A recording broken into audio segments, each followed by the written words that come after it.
Yeah, it's a little bit later. It's a bit going on into the evening, but plenty of time for some eSTOL. Oh, would you look at that? Rocky Mountain eSTOL. Are we that far along in the year already, Kat? That's crazy, isn't it? It just, I mean, I remember when we were just trying to get these things on Xbox, and now all of a sudden they're all there, and we're flying through the year yeah, like this. absolutely. And so I think we got to Yeah. get the elephant in the room. Why are you not flying in the competition today, Kat? They're gonna want to know why you're here with me. They're gonna think I stole you. Yeah, well, no, the Bugsix didn't steal me, everybody. I've been having some tech issues with Microsoft 2020. Yeah, sim updates, incompatible with my equipment. It's fine, it is what it is. Once we get back to 2024, we'll be back. And in the meantime, occasionally you'll see me in this box. Well, we're happy to have you here in the booth. So today we have a big old competition coming up. We're going to be rocking in the touring class first, where we have seen the Wilga ADP dominate. Victor Vassar choosing to fly the Maul M7. So, what are you thinking about? What are you thinking about the Maul? He comes close in the Maul. I think Victor's a good enough pilot where he could do it. But so, if you guys are wondering about eSTOL, we're going to tell you guys a little bit more about what STOL actually is. But first, Kat, take it away for the Rocky Mountain STOL touring class lineup.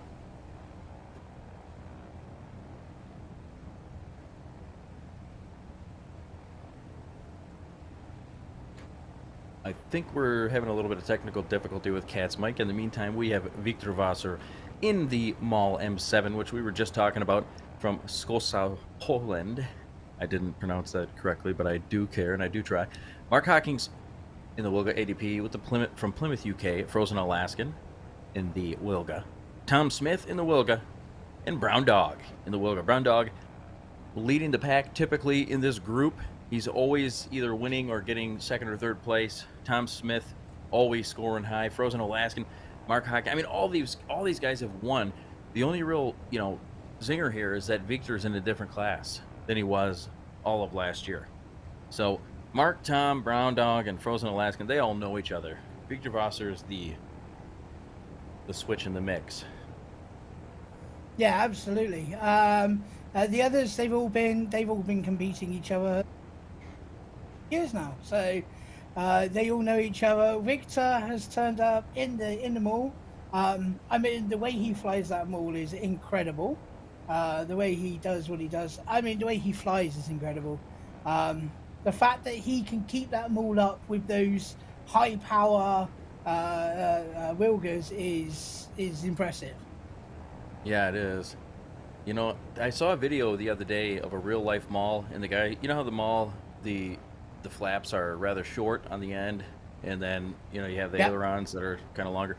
Well, this guy did a switch on his mall, and it totally flipped that process around, or that the way that the flaps and the ailerons work, and it was so wild looking. I was like, man, that's a nice looking mall. But he did a bunch of work on it, so next thing we know is we need that in the sim.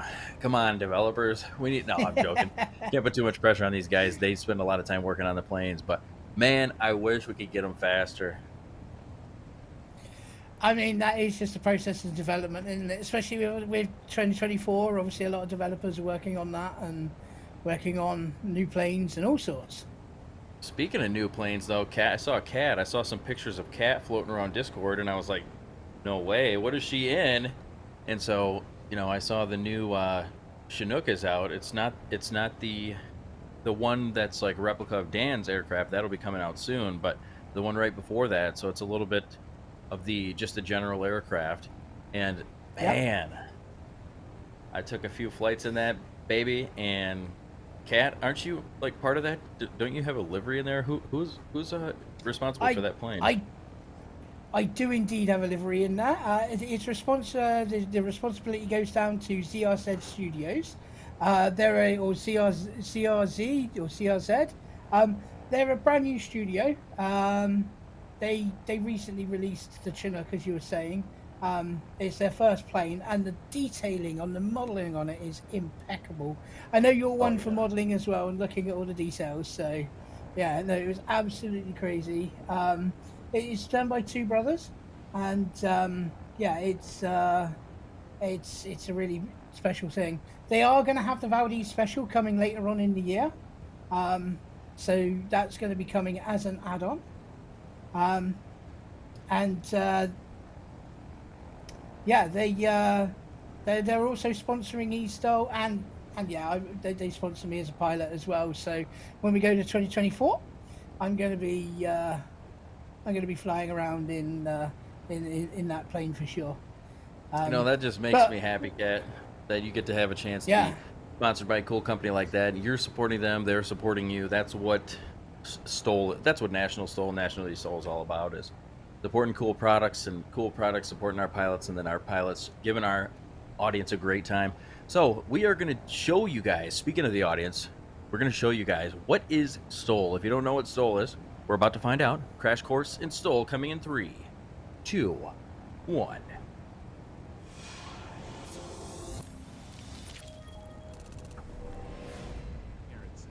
Takeoff and landing competitions are simple.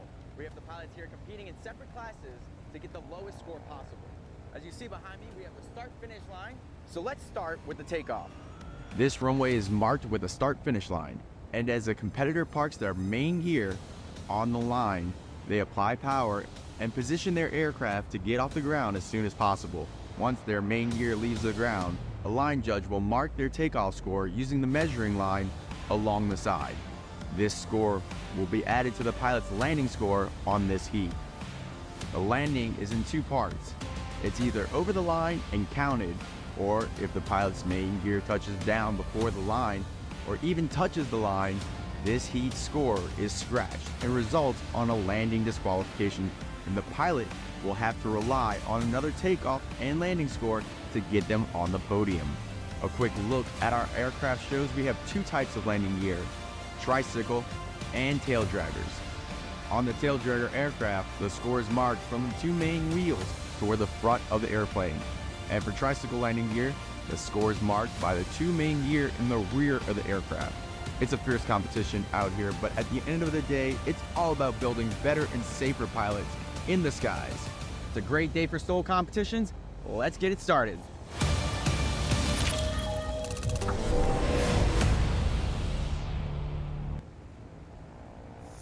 it is indeed a great day for STOL competitions. Absolutely, let's get it started. And as you can see, we have our first touring class up and running, and Wonder what the weather's like over there at Pinedale, Cat. I'm going to go ahead and pull that up.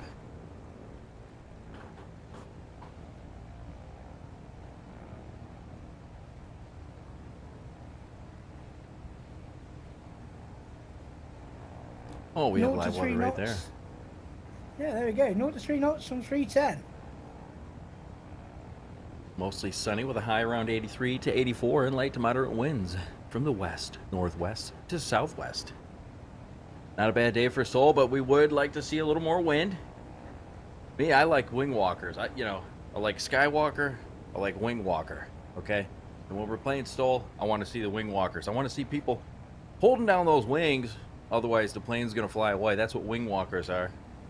We need a developer to develop some wing walkers for that. I mean, we've only really needed them once at competition so far. Do you remember that one, Cat? I do remember that one. I think the spec class at the time happened to be the J3 Cub, which was especially interesting because obviously they're very light planes. So, yeah. everyone was dancing around and having fun with that one. But it did lead to some absolutely incredible STOL. So, oh yeah, it's one of those days where people were flying in and landing with a negative airspeed. They're landing in backwards. No, not really. But I mean, it was close. It was tough to get the planes even taxied out. But I will say the professionalism of the pilots. I mean, what do we expect? We know that's going to be coming out of these guys. But they did well without wing walkers in that competition. And so hopefully we'll get some wing walkers. I mean, if they can do carrier crew in Microsoft Flight Simulator, they can definitely do the old double W's, wing walkers. And as we gas up these pilots as they come down the runway, we have Victor Rosser in the Mall M7. The Mall M7 is a wonderful bush plane for the simulator. This was made by a group called Pilot Experience Sim. And they were working on a second plane, not a bush plane, but they were working on a second plane. But so far, their only plane to date, and a pretty darn good representation of it too. And so for those who like them all, one of a vast array of good bush planes that you can get out there, and Victor sure does seem to like it.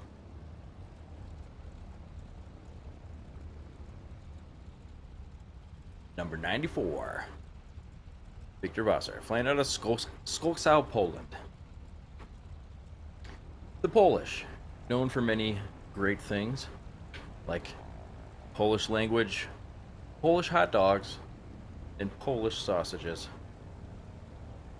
Probably a lot of other cool stuff too. I'm just hungry right now, so Polish sausage sounds great. Maybe some sauerkraut. Got any sauerkraut fans in the crowd? Speaking of sauerkraut and things that have nothing to do with sauerkraut, we have Mark Hawkins, number 123 in the Wilga ADP. Sponsored this class brought to you by On Air, Airline Manager, one of our STOL partnerships, great people over at On Air. So if you're looking for something to do more in the sim, beyond what the sim provides, On Air can be that provider. No questions asked. Just go to onair.com and see what they have to offer for you. Number 97, one of the OGs in my favorite livery still to the day. I don't know if I'll ever be able to not think this is my favorite livery. I just love the juxtaposition of that black and yellow with the skull and crossbones with the aviator glasses. True aviators, the ones that wrap around the back of the head. Now, if you know anything about Tom, you'll know he doesn't mess around. His wife said, Tom, it's a motorcycle or a flight simulator. He said, I'm going to build the flight simulator. And so, therefore, Tom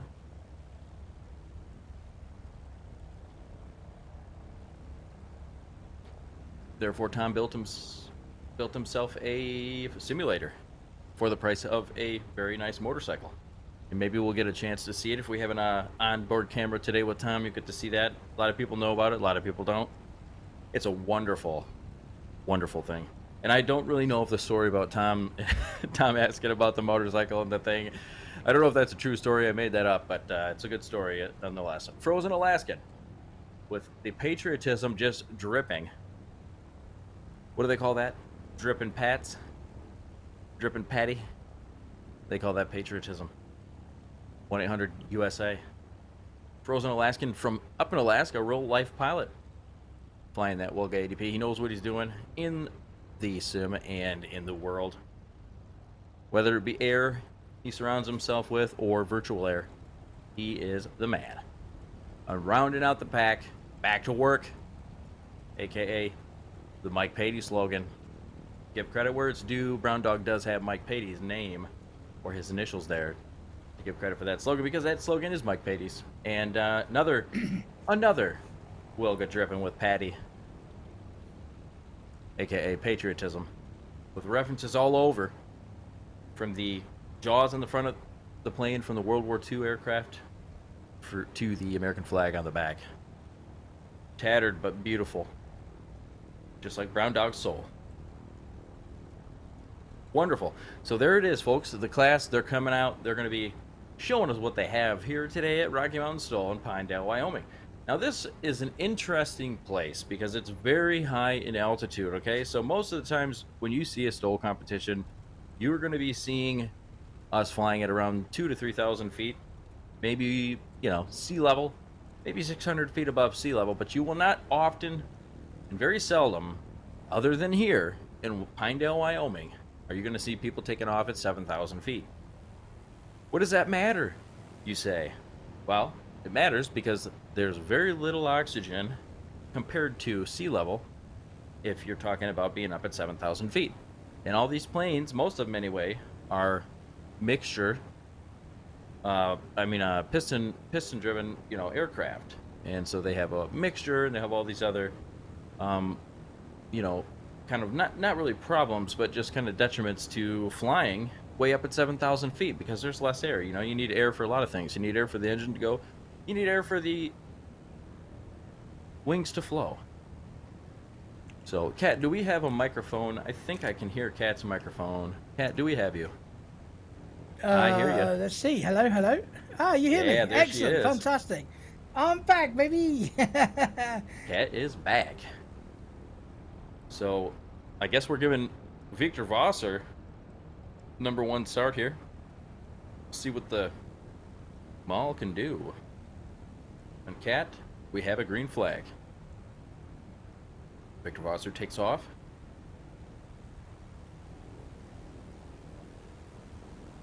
He says, "See you tomorrow." Oh, love the wings on the back of that aircraft. Or on the wing. Oh, yes. I love the wings on the wings of that aircraft. That's kind of funny. But there's nice feathered painted wings on top of that aircraft. It's beautiful. Props to whoever did that livery.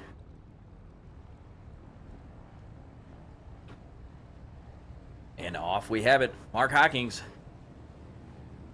using just about all of the runway to get off. But Mark, a veteran, bobbles a little bit, tries to pull a little early, but doesn't matter. He knows he wasn't ready to fly, and instead of trying to pull off when he could not fly, he still put her back down and gained a little more speed. And at least you're going to get a score out of that, right? That's why, and at least you're not going to crash. And so Mark, being a veteran, he knew that he needed a little more, so he took a little more. You got to do what you got to do sometimes. Wow, this weather. So we have a lot of things working against us today, folks. No wind, barely any wind. We have 7,000 feet. We have 84 degrees. Pinedale, Wyoming is not going to be a forgivable airport today. So we're not going to see those 10-foot takeoffs. We're not going to see that. Just not going to happen today. Unless someone brings like a helicopter and tries. But we'll kick them out because this is eSTOL, not eVTOL. Wow, props to Frozen Alaskan for getting off the ground before 600 feet. And folks, just so you know, if you don't remember from the video, that is about 600 feet you're seeing there. Typically, these Wilgas can take off anywhere from 40 to 70 to 80 so feet. But that's the challenge of Pinedale, Wyoming. You have a big bird, you have no wind, warm weather, and that is what's so interesting about STOL. You never know what kind of competition you're going to see. Are they going to be battling out at the 40-yard line, or are they going to be battling out way, way down, trying to get any score at all? It looks like that's the case. The latter is the case. So Brown Dog is up and off. Everybody got off all right. Doesn't look like anybody DQ'd for that round. We have all takeoff scores. Victor Vasser taking off in 536 feet. Mark Hawkins taking off in 332 feet. And I credit that to him realizing he couldn't have pulled at the time. And so he just gave it a little more, and he got off much earlier than he would have if he would have just tried to pull. He would have bobbled down the runway all the way without actually taking off. Frozen Alaskan, Tom Smith at 385. Frozen Alaskan, 444. Waiting for Brown Dog's numbers to come in still. And it looks like we have about 219 feet for Victor Vasser. So not a bad landing for Victor Vasser. For his first one, I mean, hey, you get the points on the board, you're good to go. But yeah, it's just interesting. These guys are so used to, and you got to think that plays a psychological role. You have these guys that are used to taking off in these very planes, in 70 to 80 feet, sometimes even, earlier if there's wind. But you got to think about that, and these pilots have to remember this. You might get down on yourself for, oh man, I'm taking off in 300, 400, 500 feet. That's not like me. Well, it's a whole different ball game today. And everything's not a ball game. It's a whole different STOL field today. Ooh, absolutely sticks the landing like an Olympic ice skater, and their partner whips it up, does a triple dippy whip, and comes in and lands it perfect. Mark Hawkins, veteran, not of the military, he might be, but veteran of eSTOL, that's for sure. Absolutely. Sick stick.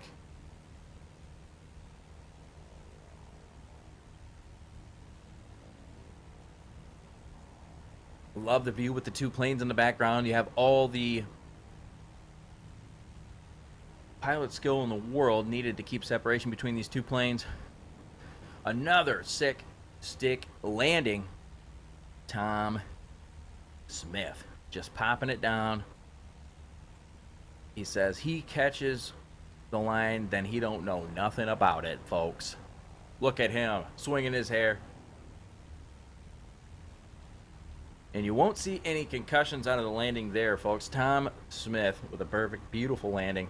He is in a full motion simulator, so when he has a rough landing, he knows it. He wakes up in the morning with bruises often, because there's no joke about it. His simulator is crazy. Hand-built, smart guy. He knows what he's doing. Also, another stick landing. Look at that. 100 feet, 120 feet, 140 feet. Wow. 139. Unbelievable. So Mark Hawkins so far, looks like actually Mark Hawkins DQ'd. I'm not sure what happened there on that landing. But Victor Vosser with a 218-foot landing for the first one. I think Frozen Alaskan's going to beat that by quite a bit. Yeah. 139 for the best landing so far. We did have Mark Hawkins in there, but he must have scratched. Another stick landing from Brown Dog. What are these guys doing? Shutting off the engine, getting rid of all that thrust. He knows what he's doing. He's a guy. Not just any guy. He's a guy that's won plenty of times. Brown Dog. It's scary. I wouldn't want to go against Brown Dog, I'll tell you that. So let's recap here. We have 218 from Victor Vosser on that Maul M7. Great landing.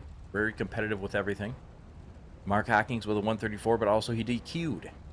Tom Smith with a 222. Frozen Alaskan with 139, and Brown Dog with a just over 140. I'm going to say 147. 147 on the nose. And I think, folks, we are missing audio from Kat today. Maybe she's back? I hear her. Let's see. Yeah. Hello? Hello? You hear me? Hello. Am I back? I hear you. Hello? Hello? Well, that was an amazing first round, wasn't it? I mean, Oh, yeah. Mark Hawkins picking up that takeoff of Mark Hawkins was amazing. I know. And I mean, he comes from just down the road from me, so I'm always supporting him. And the fight between him and Brown. We lost a little bit of, we lost Kat's mic, but she was saying that, her and Mark live somewhere close to each other. And I like it. I want to see United Kingdom patriotism over in the United Kingdom. I want to see them guys freaking cheering each other on. That's what it's all about. Oh, I still can't get over the wings on Victor's airplane. And not the physical wings, but the wings in spirit that are painted on. Look at that. Would you look at that? So, it looks like we're going to have for the shortest, it's going to be Brown Dog with that combination of 398 takeoff and a 147. And I think in a very close second,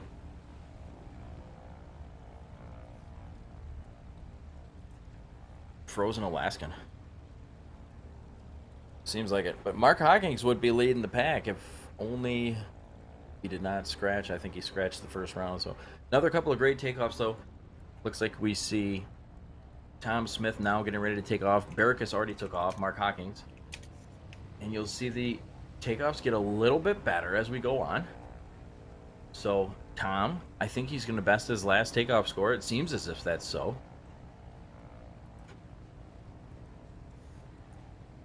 And do not worry, guys. We're working on Kat's audio. So one of the things about this broadcast, this TV show that you're watching, there are so many things that go on in the background, and sometimes we have issues with it, but that's just fine. We'll have Kat's sweet sultry tones back on in just a minute, so don't worry. It's not going to be all coffee from me. We'll have tea from Kat here shortly. Frozen Alaskan with a beautiful takeoff. As we wait for the numbers. Oh, wow. Wow. 242. Just edging out Mark Hawkins at 257 from his second takeoff. Unbelievable. Unbelievable. Brown Dog blowing it away again. Now remember, folks, it's from where his front tires leave the ground. Although his back tire was still rubbing on the ground, they're going to count that from where his front tires left. So he's got unbelievable. And I did hear Race Control mention something. Can I get that again, Race Control? I think they were saying that I might be back again. Am I back again? Can you hear me, buddy? Cat. Oh, yes, we hear Cat. There we go. Yeah, no, that last takeoff from Frozen Alaskan was absolutely insane. You don't can think I've ever definitely seen see one like from the that. distances. Well, you can see from the distances that the first round, Oh, yeah, yeah. maybe they were being a bit conservative, but now it's second round. It's all guns. Let's go. Yeah, every round, second round for you, Cat. That's why I love you so much. That's why it's so much fun to watch you compete. Oh, 189 from Brown Dog on that takeoff. oh. And Cat And Victor Wassa nearly just was looking for pennies then. Absolutely. looking to And buy a in the new chat, prop. yeah, absolutely. In the chat, we got Shaderoo, who's one of our competitors, saying that we're at Fogstall, which seems accurate if you're looking at Oh, yeah. the cloud conditions. Yeah, Great absolutely. point from the chat. Great point from the chat, Fogstole. You know, actually, I think that's actually how Victor measures his prop. He doesn't trust the number on the box when he gets it from the company, so he measures it like that. You know, if it touches the ground, that's how he knows. Anyway, chat, thanks for watching today. Don't forget to slap that like button like it owes you money, so that way we can get the chat and the stream out to as many people as possible. That's the joy of eSTOL. You get to spread that love. And Kat, what are you seeing So, here? What are you seeing? sorry to interrupt there, but Baracus No, just I want to hear it. absolutely stopped it. Baracus just, I'm not sure what the distance is going to be. It looked to be like 120 or something. It was crazy. Sub 120, maybe a little over 122, 123. Something like that. Yeah, about that. Which, considering his initial takeoff was also fairly short, that's a hell of a competitive. Yeah. I mean, when you're taking off in 257 feet, and remember, folks, we were at 5,000 with high heat and low or to no winds today. So these takeoffs numbers are going to be a little bit different. These pilots are going to be getting in their own heads, or are they? I don't think they are. I think the first round they settled down. They were getting the lay of the land. Well, if you can say, they're testing the waters. It's funny how we as humans use all these euphemisms. We're in the air, and here we are talking about testing the waters.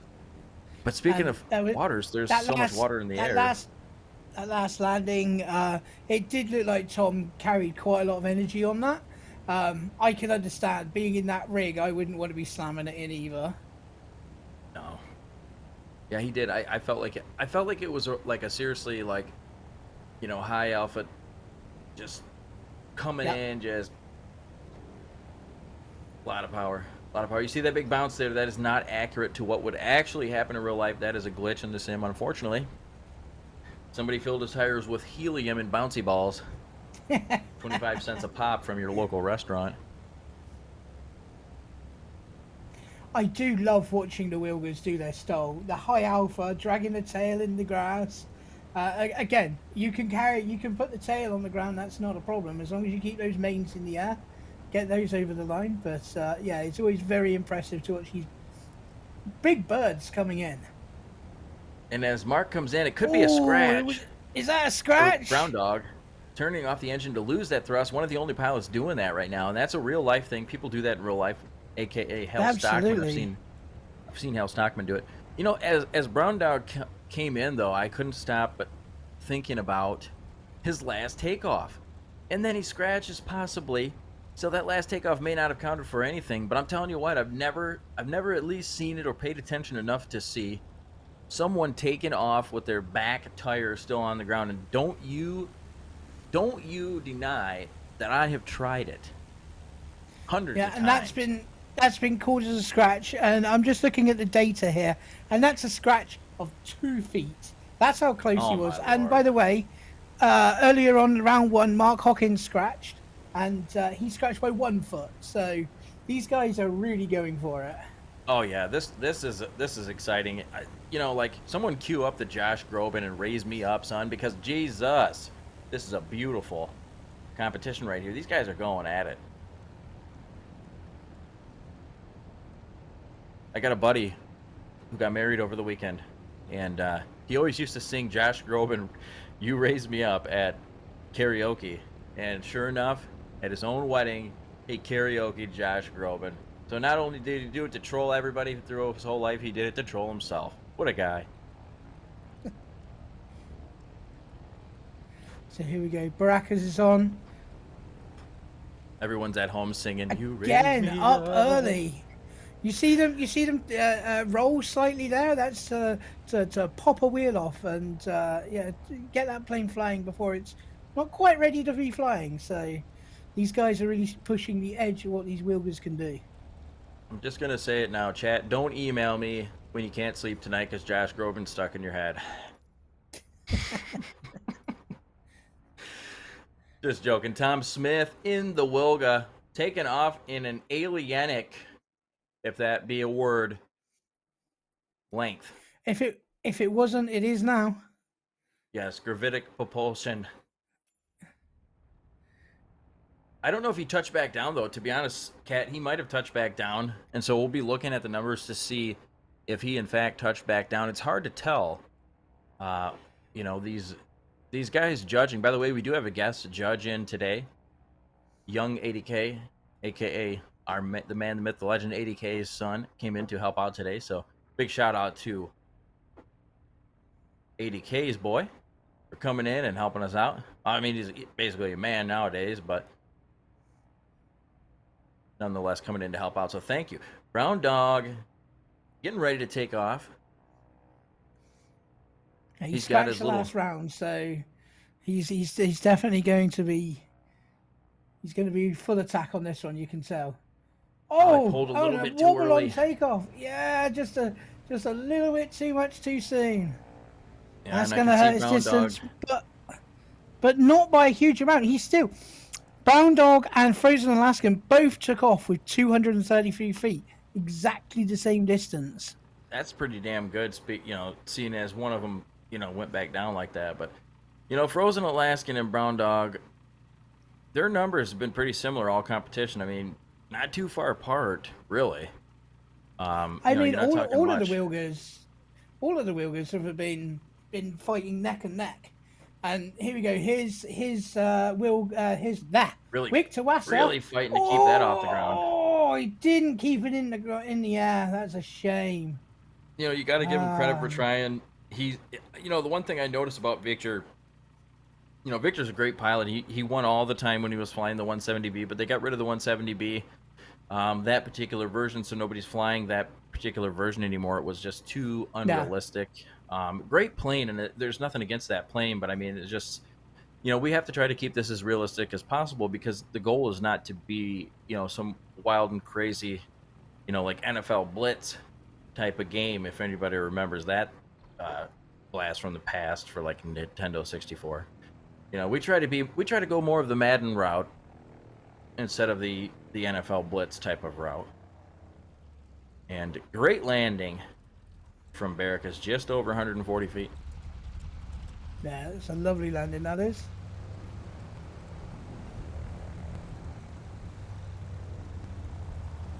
Derek Holman is asking about the 180 M7. I think it is the 180 in that M7.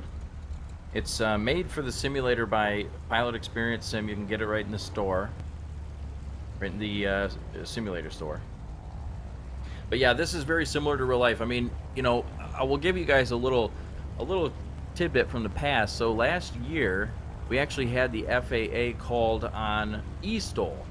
So someone reported an eSTOL video, very nice landing from Tom, giving it everything. He had to give it a little too much power, you know, to keep it in the air, but doesn't matter. Nonetheless, he still gets stopped a ton. But great piloting skills out of Tom. He was going for it. He needed extra power. There's not much you can do in that situation except add it or crash, or at least stall onto the ground, you know, and scratch. Which, so great job. There's nothing else Tom could have done in that. He's going for it. He gave it everything he needed to do, and great piloting skills out of Tom. But yeah, it's very similar to real life. And we actually had the FAA was called on eSTOL, and someone reported one of our eSTOL videos. It was not even real flying or anything like that. It was the eSTOL video. And so, sure enough, as you guys may or may not know, the FAA has to call on every report. So, Ooh, giving up a little bit. Not much more than Tom gave up last round, but giving up a little bit nonetheless. And Frozen Alaskan gets her stopped in about 160. But with the takeoff of 233, we're looking. This may be the tiebreaker here, folks. This may be the tiebreaker. Oh my lord! That might be the one. That might be the one. I mean, so this is what we have. We have Frozen Alaskan at 233 and 161 for takeoff and landing around 3. We have Brown Dog at 233 and question mark. Oh, and was that over the line? Oh, that my was so close. goodness! That was And so excuse me, close. that was Tom in Frozen Alaskan. I got that a little mixed up. I meant to say Brown Dog in Frozen Alaskan. And Brown Dog had just come in just now. So, my mistake there. But Brown Dog, And looking at the Yeah, take it away. that landing was not a scratch. That was 4 feet over, so that's going to count. And from the chat, Mark Hawking's few stressful runs. I know. And for whatever reason, it's not about the 10-foot takeoff today. You know what I mean? It's not about the vertical expedition. It's about the 7,000 feet in the air and everything working against you. And these pilots are still kicking ass and taking names. I And saw reports that the current density altitude is closer to 9,000 feet. So, so we 2,000 may feet. be at 7,000 feet, but these aircraft are going to feel like they're flying at 9,000 feet. And that's simulator, that's exactly the same as real life. Yep, you said it, Kat. It's exactly the same, and that's what we strive for at eSTOL. You know, it's like with everybody on the team, there's a lot that goes behind the scenes, and so you got to think about all the people that are running the drones and running drone cameras and helicopters and everything from scenery creators to ADK sitting behind the desk putting all this stuff together. The pilots, me and Kat sitting here. See, we don't act smart. We're actually smart. We don't make anything up as we go. No, but everybody that puts this together, I mean, it's amazing what they're able to do. We are so blessed to be good at what we do, and to make this as nice as possible. That we had the FAA called on us. That's a compliment. But folks, it was pretty funny though. Yeah, the FAA called, and they said, yeah, we did realize afterwards that it wasn't a real video, but we have to call on every call. But yeah, so realistic that even the FAA thinks we're real. I really wish I was a fly in that FAA office when that one came in. I'm sure it would have been good fun. Yeah, I wonder what the conversation, like someone sitting in an office like, Betty, gotta come in here and see this. They're all like, oh, we're gonna go. They're probably sitting around the phone, got it on speakerphone when they call. That's amazing. So we've got the oh no, now we've got the There we go. got the outcome, and it looks like the winner was Brown Dog with a total run of 363. That is hot. Brown Dog, Mark Hawkins coming in second, very close, 390. I mean, think about this: 363 feet with a 9,000 foot density altitude. And these are big amazing. heavy planes as well. These are big heavy planes. Frozen Alaskan is in second, but somehow the data's in and it didn't show up. So just so you know, Frozen Alaskan is in there second place, and I'm not exactly sure his number was 394. 394, so he just edged out Mark Hawkings by 4 feet. 4 feet. 4 feet. I mean, in look that. at this. That's crazy. Even Tom and Brown Dog, fourth place, and Brown Dog are just only, a little bit behind. Now, I want to mention something here, okay? Because the average person might look at this and think, well, Victor Vassar, he's way behind the pack. You know what I mean? Well, he's not way behind the pack. He's doing the best he can in his Mall M7. And you can see he bettered his takeoffs each time, 536 for the first takeoff, 507 for the second, and 470 for the third. His landings are all competitive. So I think where Victor's going to struggle, obviously, throughout the year is just the fact that the Mall M7 has a longer takeoff roll, and there's not much he can do about it. Absolutely. That's what he's been struggling with all year. I think it was not last competition, the competition before. He put in one landing that was absolutely mind-blowing, and it looked like he'd broken physics. The way he flies the plane. In real life, he's a glider pilot, so he is an expert of energy management. So Hmm. landings are his speciality, 100%. Speaking of glider pilots, I recently, so I do a little bit of testing and stuff for Got Friends, and they recently released their AS-33, which is a glider. Very inexpensive. You can get it on their website, got-friends.com, or you can get it in the store. You can actually free trial it in the Microsoft Flight Simulator, which is cool. They're one of the first developers I've seen doing the free trials. You can rent it Yep. as well. So, but very cool. That glider got me into gliding, and I won't say first because Kat knows who's responsible for first getting me into gliding, but I wasn't super interested in it and I never really did it too much. Man, I got in that glider, and for some reason the attention to detail, every little thing down to the last bolt and nut, the flight model, everything is just so beautiful in it. And so I just got more interested in what Kat had taught me, and I took what she taught me and did lessons on that. So live weather, 0 to 3 knots from Yeah. 310 degrees altitude, uh 30.45. We have a So dry runway with a temperature of 68 degrees Fahrenheit and 46% humidity. Wow. yeah, so So gliding is all about making those happy vario noises. But I just want to, I think we all from eSTOL want to say thank you to Got Friends. They are indeed one of our supporters. They support us with what we do and everything.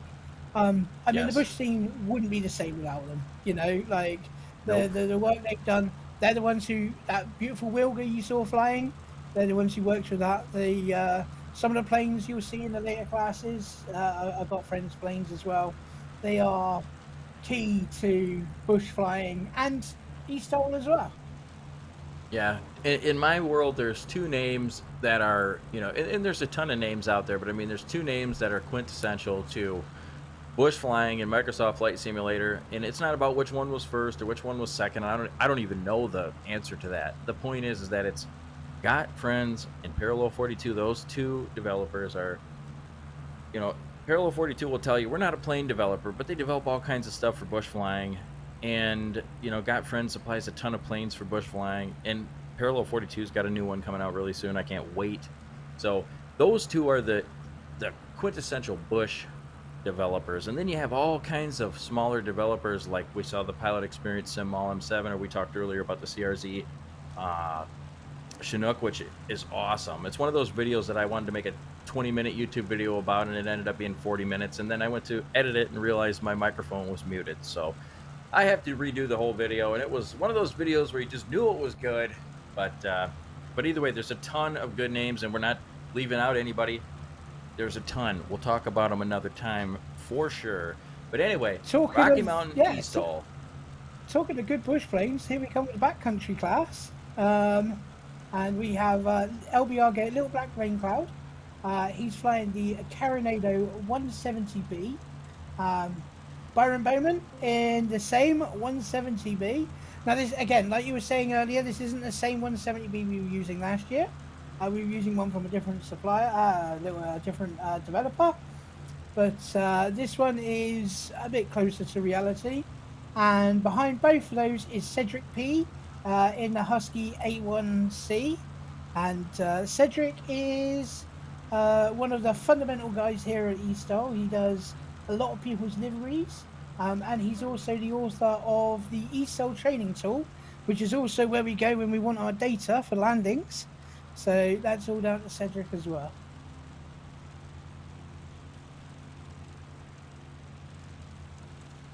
Yeah, big thanks to Cedric for making that tool.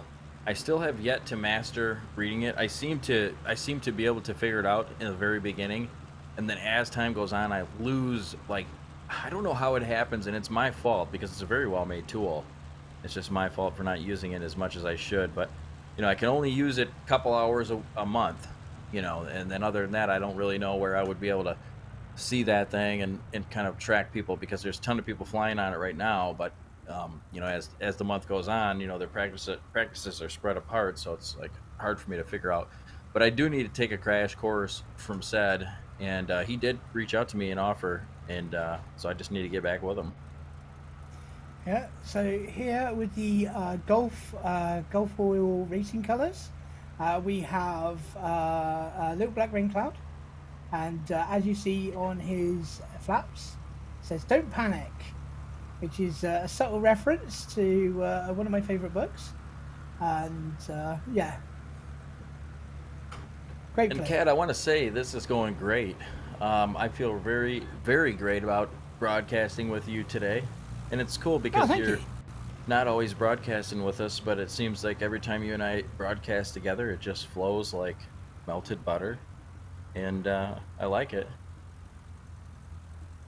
Oh, awesome. Thank you. I like the compliments. Thank you. Yeah. So up next we have Byron Bowman, or the Red Baron, and I think we also have an onboard camera with Red as well. He also, I believe, he streams. So if you want to go to his channel, if you ever want to get trained, you want to join us. If you want to join us, join the Discord at what's it? www.stol. Hang on. Okay, I can't remember what it is. nationalstol.com/chat would be our Discord. nationalstol.com/chat. That's the one. There we go. I That's got what I you. was trying to remember. And then you And can then, also look yeah. at Red Baron's website there. I think Kat mentioned he streams, and it is down in the left hand top or bottom right hand corner. Get trained here, twitch.tv/Red Baron Flies. If you go in there and you just say, "Hey, I heard you could get trained over here," he's gonna say, "What do you need to know?" And boom, just like that, you can be part of National STOL as well. And as Kat mentioned, you just, oh no. Oh my lord, there's a quote from The me. I movie don't even is want to see it. called Okay, hey, said I watched this Idiocracy. movie. I watched half of this movie before the event today, just for you, by the way. Popped up on YouTube, and I said, I'm gonna watch this sucker. I watched it. I was outside, but I had it playing on my phone and my earphones, listening to it. I've never seen it before, but great to see people quoting the old Burstix. That's been going on since the beginning of time. Yeah. Sometimes it's smart things that I say. Sometimes it's idiocracy that I say. Oh, and the funny Fantastic. thing is, the funny thing is that's not even a quote.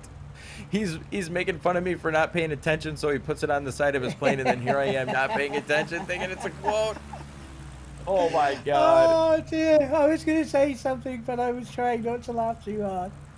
And Oh, hey. I'm having a great time, and I shouldn't call out to God like that, so frivolously, but I'm having a great time, and I appreciate everything that God's provided for us to be able to do this kind of stuff. So, what a great time, man! We can do all this stuff in the simulator. None of us even have to have a pilot's license. It almost seems like that I, should be illegal. I mean, a lot of us, a lot of pilots use the simulator because they can't get a pilot's license for one Yeah, reason or definitely. another, So, yeah. Yeah, I don't think I'd be able to Whether get it one. be, yeah, they wouldn't let me have one either. And we We do have have a a green green flag. flag.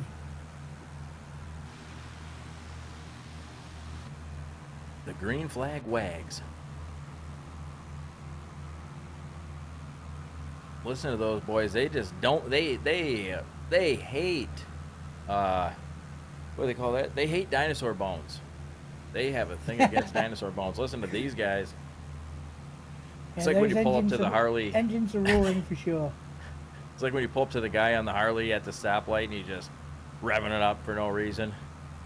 No, most of the time, guys, I am a motorcycle rider, and most of the time, when people are revving up their motorcycle most of the time, this doesn't account for everybody, but most of the time, they're just keeping the engine going because their carburetor isn't tuned very well. Otherwise, they'd stall. And we're off. As far as these guys, though, I think they just hate dinosaur bones. Let's see how LBR does. Yeah. And Pulling he's off with off a before little the left end. of the runway. Yeah. Not too much left of the runway, so it'll be a high number. I'd like to see if these guys are going to take it easy like the previous class did. Quite possibly. Quite possibly. I know a lot of the people that are here every week, they know that we say this every week, but it's new to somebody out there in the chat. And so if you're new in the chat, welcome. Thanks for coming in. We appreciate you guys. If you're old in the chat, we're not going to be like Verizon and only offer deals to new customers. We are going to thank the OGs of, and we love Verizon. If Verizon's fine, they got the best service, but come on now, offer the old customers some deals.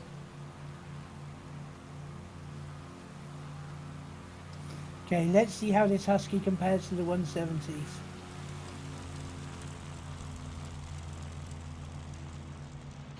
Oh, and I think it's off earlier. Wobbling Oh, a and he's bit, but he's got it. just keeping that in the air, just about. Oh, See, at this point, I mean, he's high enough off the ground. You know, uh, to me, I'd be kind of crapping my pants. I had to get the nose down a little bit.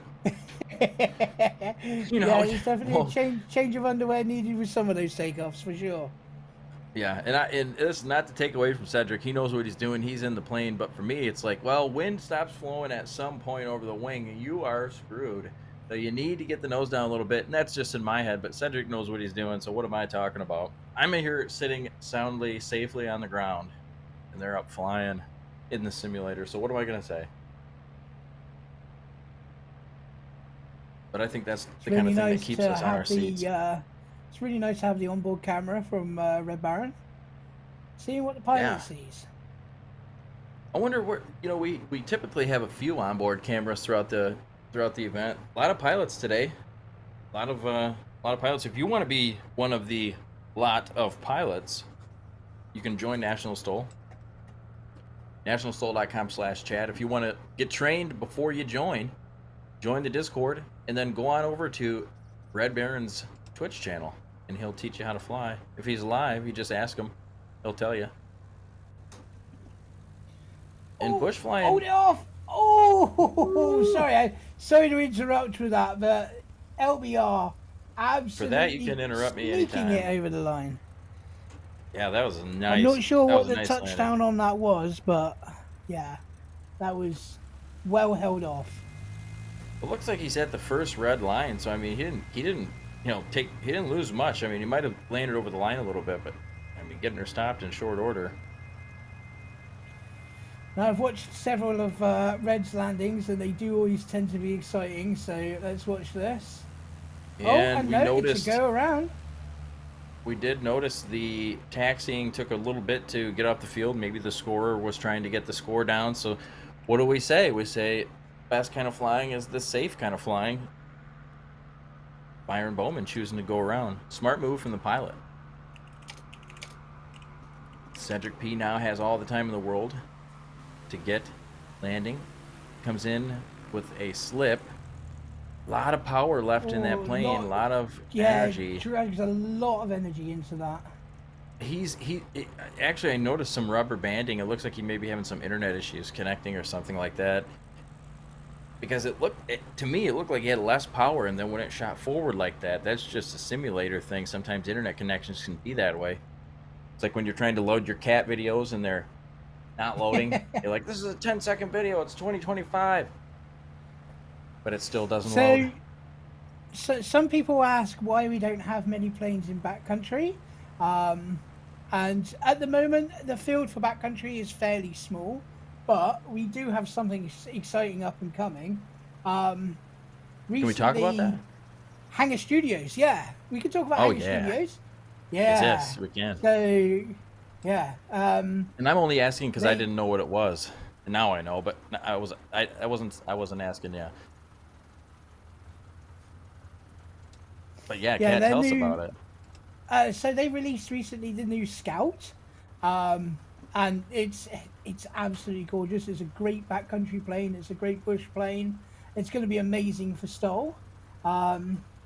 Yeah, it's nice. I've been testing it. It's great. Yeah. I mean, and the one thing I like about Hangar is, like, I mentioned something to him about the wheels, and I was all worried about saying it to him, but not just to him, but I was worried about it's hard to critique someone's work even when you're a tester on their team for a while. But anyway, I said something about the wheels, and he comes back like 5 minutes later with brand new wheels, and I'm like, whoa. I was like, is that fast? He's like, well, what do you think? Yeah. I was like, dude, absolutely. I should have known. Hangar Studio is a wizard. You're a wizard, Harry. Hangar Studios, though, yeah, coming out with that. Red Baron that coming Scout. in on. Just to interrupt you again, Red Baron coming in on his final landing there, and yeah, absolutely greasing it. Ooh, love the taxi cam. That's a great cam.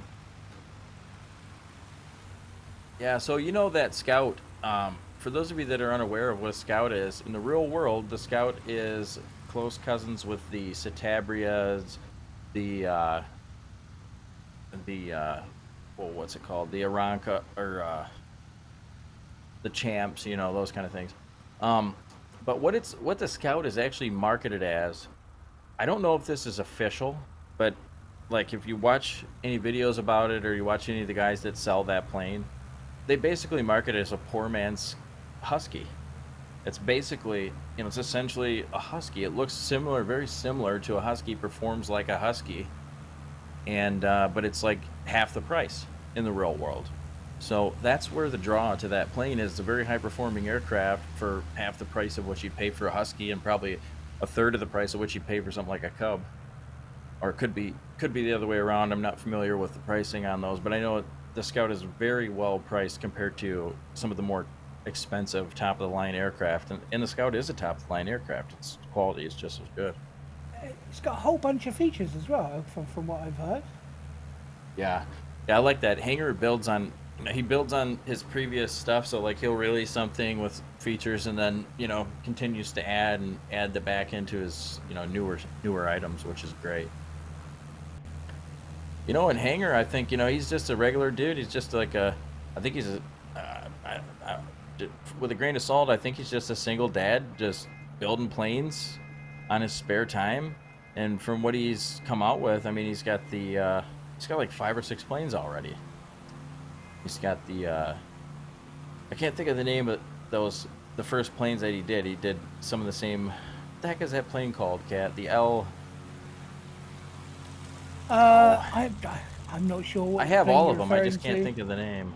So But Hanger if you Studios' do, first few planes. if you do want to purchase it, it is currently available on their website only. Marketplace, Orbex, and Contrail will be coming soon as well. So it's currently only on their website, but soon it'll be everywhere else.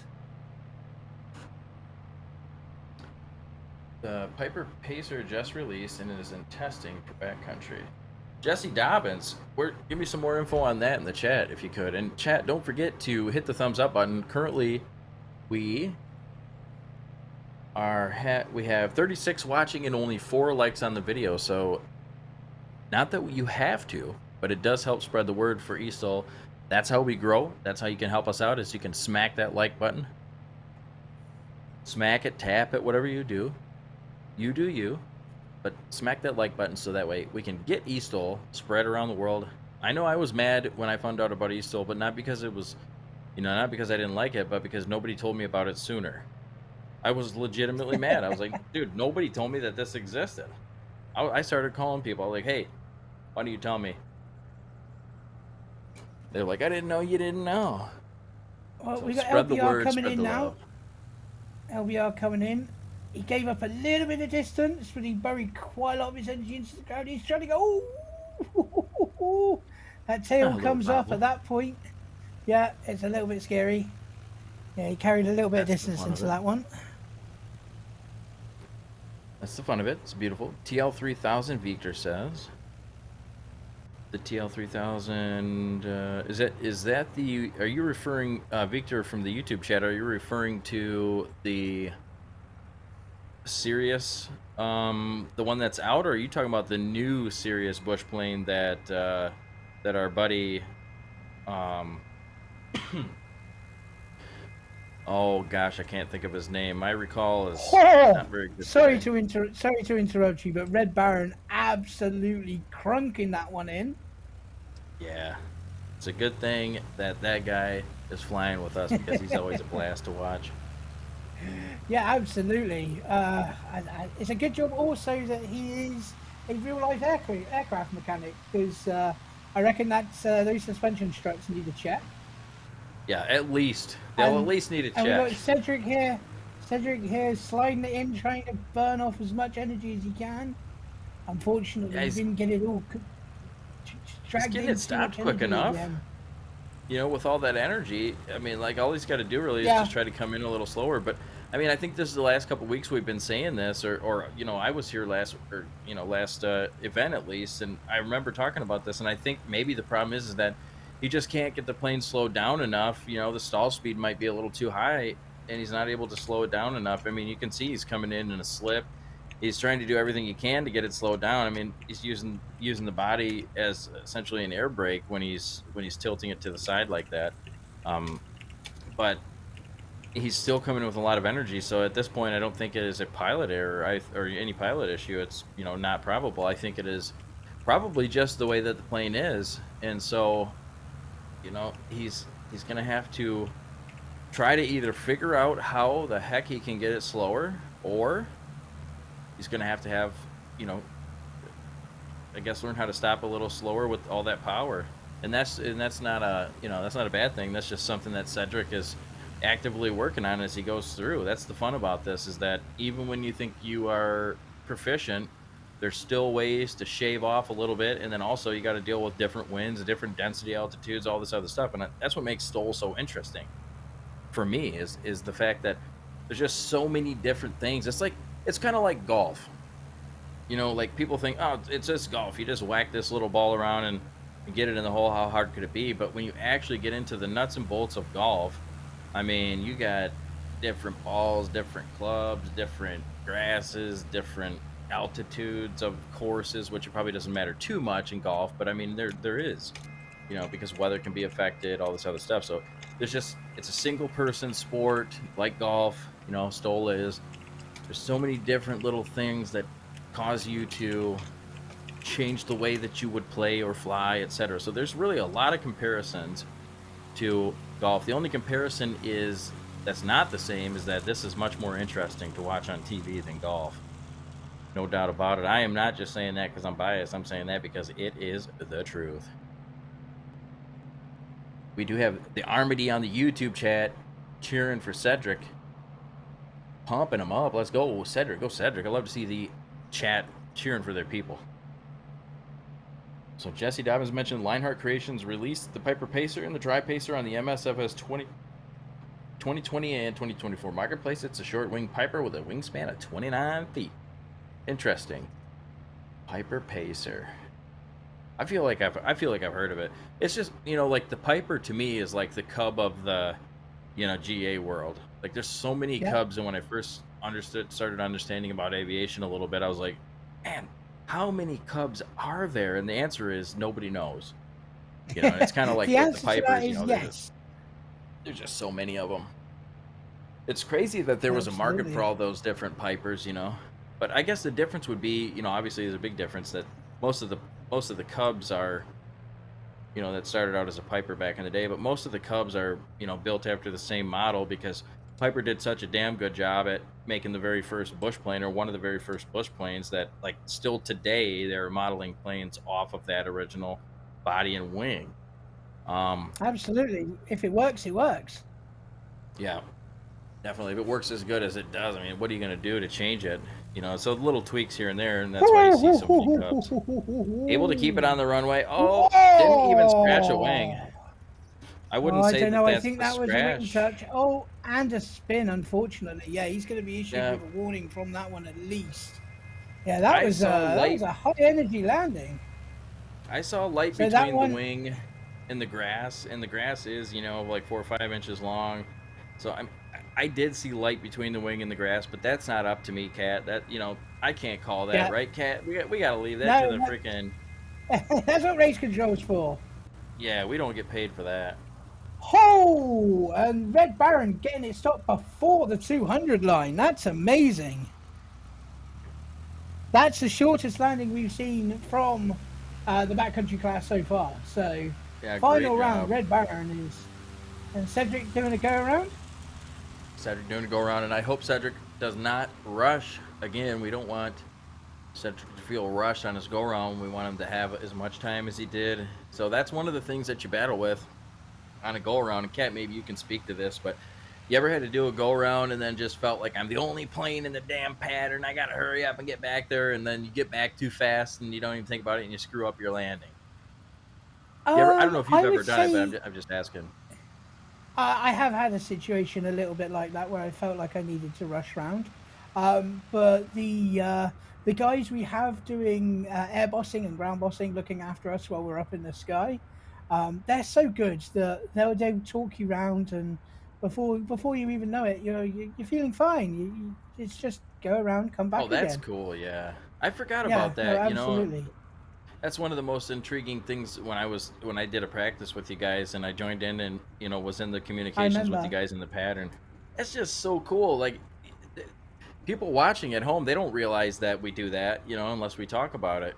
They don't have access Yep. to those comms, but it's pretty cool. I mean, when you're in the pattern with all these planes, they're all speaking to each other, just like you would with what do they call that? 1, 2, 3 or whatever it is. Whatever the open channel is at airports that are untowered. Somebody from chat knows what it is. Fingers. 1, 2, 3, 4, 5. Yeah, they got like a little funny name for it between pilots. Yeah, they call it fingers, I think.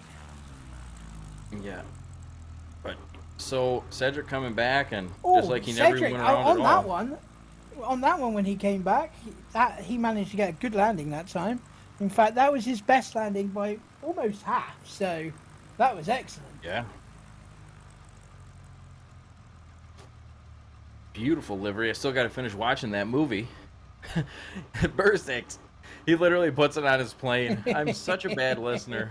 Maybe my wife is right sometimes when she tells me that I need to listen better. Now she's always right, but I'm telling you, when people start painting things on the side of their planes to talk to me, no, obviously he's just joking around. Said he knows he can message me, talk with me anytime he needs to, and I'll get back as soon as I can. Obviously, but that is so funny. Paints it on the side of his plane. Gotta love the pilots, man. Those guys and gals are funny as heck. Absolutely.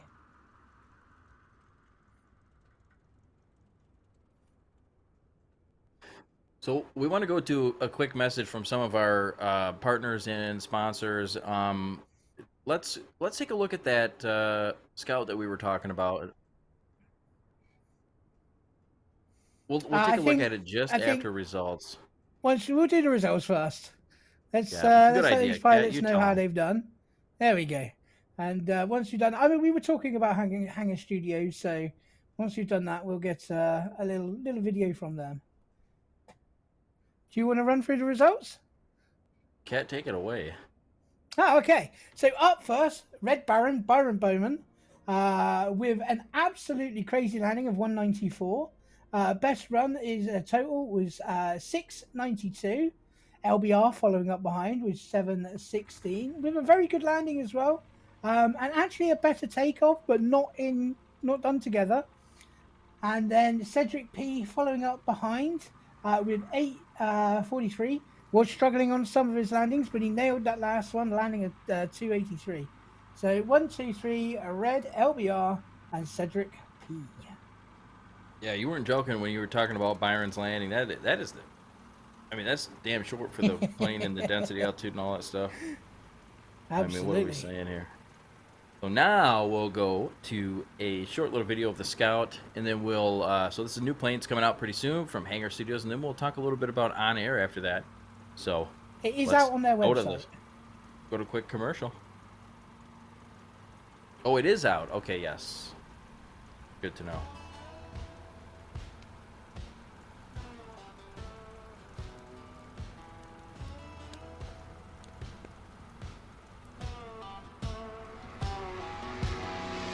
Out where the blacktop ends and the trees begin, I roll the throttle back and breathe it in.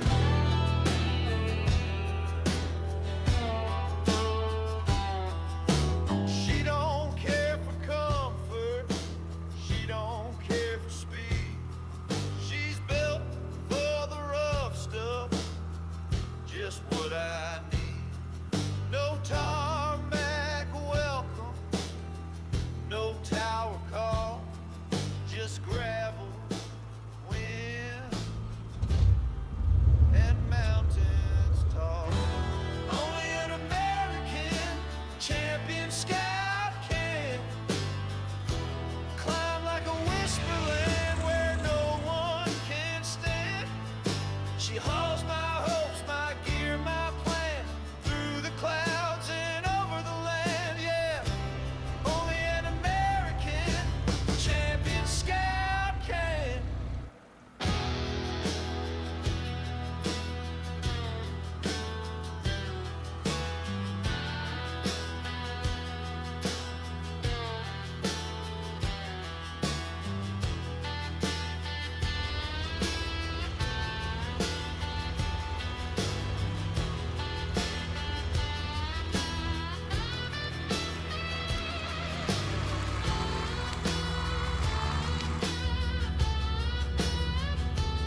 Lease your first airliner or rent a bush plane.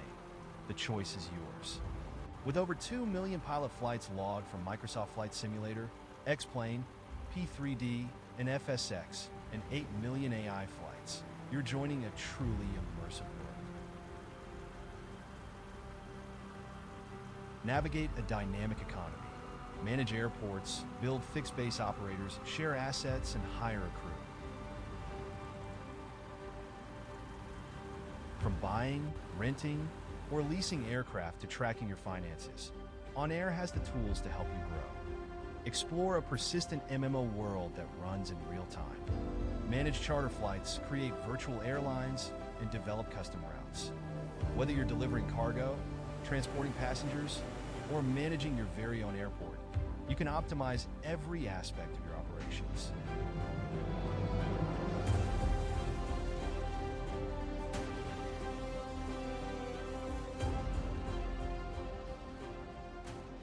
From thrilling bush flights in rugged terrains to long-haul airliner operations, On Air offers it all. Bush flying will test your piloting skills in some of the most remote and adventurous locations around the world. With real-time flight tracking,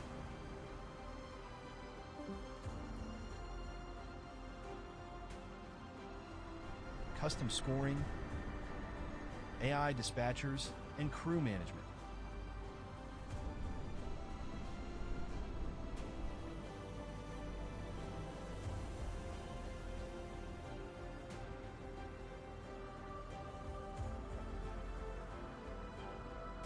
On Air is the most complete airline management experience. Ready to soar? Experience a 7-day free trial, no commitment required. Join the active Discord community today and begin your aviation journey with On Air Airline Manager. Your airline, your adventure, your skies.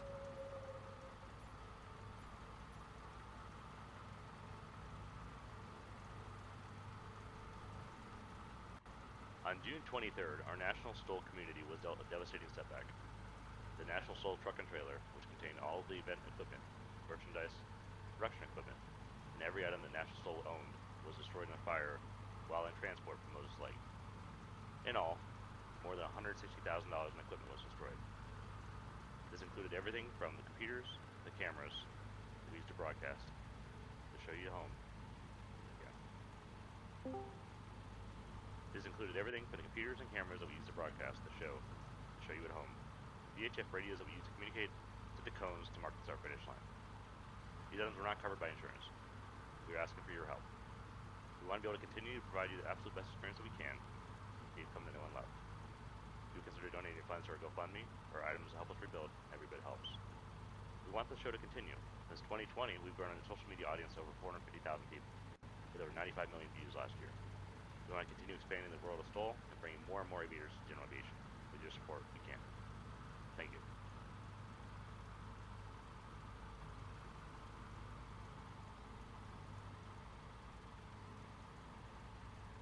But we have a lot of things to talk about there. So we have the beautiful plane that's already out. It's released Hangar Studios. We have On Air to check out.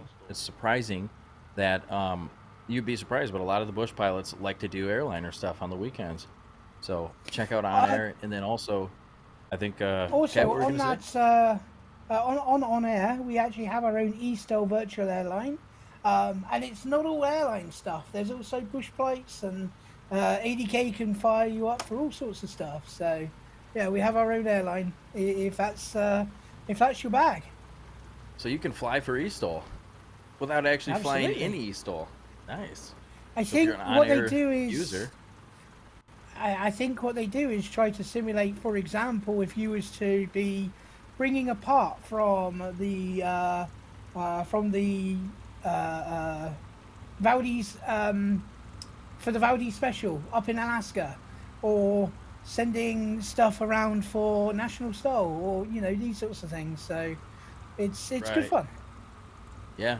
Or let's say like the National STOL trailer starts on fire, in transport from Moses Lake and burns up Yeah, entirely. And we need unfortunately. pilots to fly the stuff around. So But no, nonetheless, that is something that really happened, folks. The trailer, as you saw in the commercial, the National STOL trailer, the real life trailer burned up, and it wasn't covered under insurance. So there, well, I mean, like almost everything wasn't covered under insurance. $160,000 worth of stuff. So the community has, helped as much as they can, and we're thankful for every bit of it. But if you guys can do anything to help out, there are a couple links that you could donate to help get National STOL back, because National STOL is responsible for the major nuts and bolts of putting this entire broadcast together. Excluding all the human help that we have here, but they are a huge part of what we do for eSTOL, and they are all of National STOL. That's the real Yeah, life competition, and I absolutely. mean, if you've been to one and you've seen the families that go out and they enjoy and they do everything, and so super surprised to see everybody kind of hooked together and borrow equipment to National STOL, but eventually National STOL needs to get back to their own equipment and get their own stuff replaced. So if you can even do $1, that's going to help out. If you can't, don't feel bad about that. We're not asking for money for, if you don't have it, you don't have it. But if you do and you can help out, National STOL really does need the help. That's a lot of hard work that Tom and the boys and Karen and everybody put into it, and all gone in a flash. Luckily, Cam stuck with us. So Yeah, yeah. No, I mean, we were worried about Cam when it first happened, but he managed to come out of it scratched but unscathed. Yeah, but it was a total loss, even down to his glasses. And I know Flying Eyes, they replaced that, and everybody's been pitching in and helping out yeah, and lending National STOL equipment and cameras and all sorts of things, just to yep. keep But this we're show so on the far from road. the goal, and we want to see National STOL live on and survive in infamy and in peace and happiness with all the stuff that they had before. So we'll try to help as much as we can, but we are going to move to the next class, folks. This is the first time we're ever going to do 7 planes ever. 7 planes 7 all in one planes, class. exciting. Yeah, absolutely. This is so earlier on when you were talking about flying coordination. This is going to be a test of our pilots' coordination as well as their STOL skills. So, And their absolutely, muscle and you memory. They're going saw, to have to remember, too, yeah, that there's one more pilot with them. absolutely. So you saw just a moment. You saw, I think that was Luke Carrier, MP in the Troll, Monster Bubbles, NX Wes class. Campbell, Norcali J, and Yeah. Sub B. And then the last guy we have is James Beatty, and we'll talk about the planes that they're flying here when they do the roll up.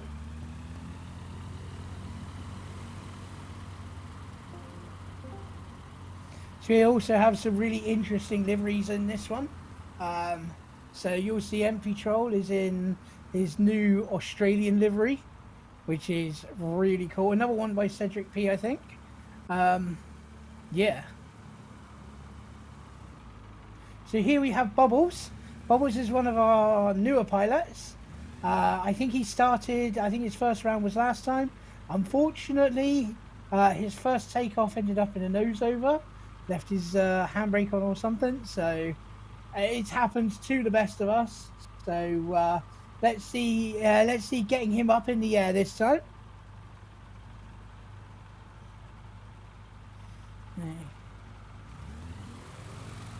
And that looks like a default livery for the for Bubbles there.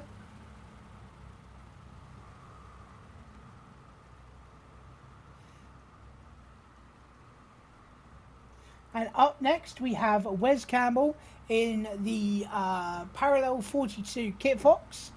This is the sport version. This is it has lighter weight, doesn't have the baggage weight in it, doesn't have the nose cowlings, lighter fuel tanks, I believe. This is the one plane that we have to fuel up to. All of the planes are fueled to 50%, apart from this one, which has to be fueled up to 100%. Otherwise, it's just not fair because it has tiny tanks in it. But yeah, so. And this livery, this is another gorgeous livery, the Taco Delight livery. Love to see the Taco Delight livery come back. So very happy about that. Getting me hungry, absolutely.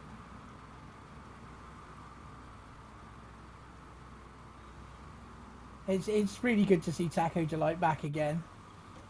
We've been missing it for the past few rounds.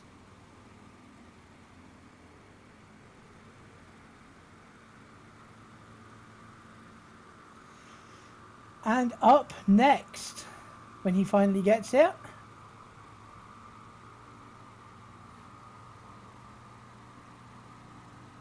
I think having just a slight tech issue is one of our series favourites. It's Mr. Norcali. Norcali is also one of our streamers. He's also an eSTOL ambassador.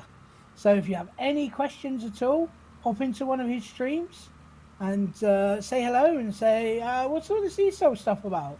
And he would definitely be somebody for you to... and there's his link there, twitch.tv/Norcali. And yeah. And following behind Norcali, we have Sub B. Sub B's coming at us. He plays on Xbox. So we don't only just have PC players here, we also have Xbox as well. And that is a lovely livery there with the is it Argyle pattern, I believe.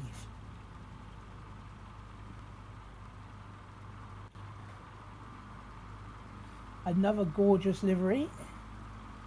So yeah, as we were saying, this is the first time that we've taken 7 planes up at a time. Usually we take up 6.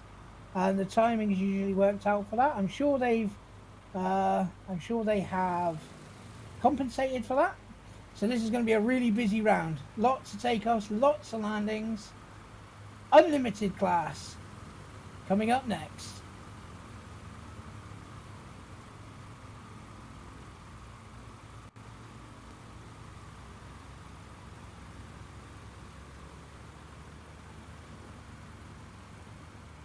So while we are waiting for Unlimited class to get sorted, I think we're waiting for Norcali, who's had a bit of an issue. So while we're waiting, we'll talk a little bit about the move to 2024. So at the moment, we fly on Microsoft 2020. Obviously, we're looking to move to 2024, all the higher technology, all of the better things. So the eSTOL test team, there's a team that's been formed, and if everything in SU has gone to plan and has fixed our issues, then looks like formal testing will be conducted around about the end of October. So more information on that to come. It's coming soon. Very exciting. Yeah, it'll be nice. It'll be nice to get to 24. I've been enjoying it quite a bit. I'm on Sim Update 3 beta. I don't go back to 2. People want me to. I don't go back to it. It's just a huge quality of life update over 2. So if you're holding out on, going to 2024 and you're still on 20, I think when Sim Update 3 releases and it's not in beta anymore, I think that might be the time to check it out for everyday people that are still waiting. As far as us though, Kat explained to you guys, will be coming sometime soon as possible. But we are working directly with Microsoft Flight Simulator, developers and stuff like that. Yep. So, got a whole group going and talking right directly with Microsoft Flight Sim, and they are working with us. They're cool people. They're great people. And we have a green flag. Oh, and Luke is not hanging around. The nitrous has been hit. Oh, pop the tail, and he is up and away. Yeah, so that's the Monster NX Cub. Yeah. I like that guy, as man. you might know him. Yeah, that's Shaderoo, who you may have seen in the chat as well. Yep. Yeah, I like Shader, man. He's a good dude. I remember when he first came into my stream back in the day, and just immediately started chatting with him, talking with him outside the stream and stuff like that, and hanging out, talking and stuff like that. It was a good time. Good time with and Shader there's back in the day. MP Troll with his new Australian livery. It's a great takeoff for him, and that is a great livery as well. I love the Qantas kangaroo on the back, all of those Aussie references. And MP Troll is also one of our Xbox players, so he'll be coming at us from Xbox. Ooh, Red Baron, I noticed from the chat says he'll be in the Scout next competition. That's going to be interesting, guys. You do not want to miss the next competition, because we got a new plane coming in, I think. Bubbles absolutely gassed the nitrous on that one and was up and away.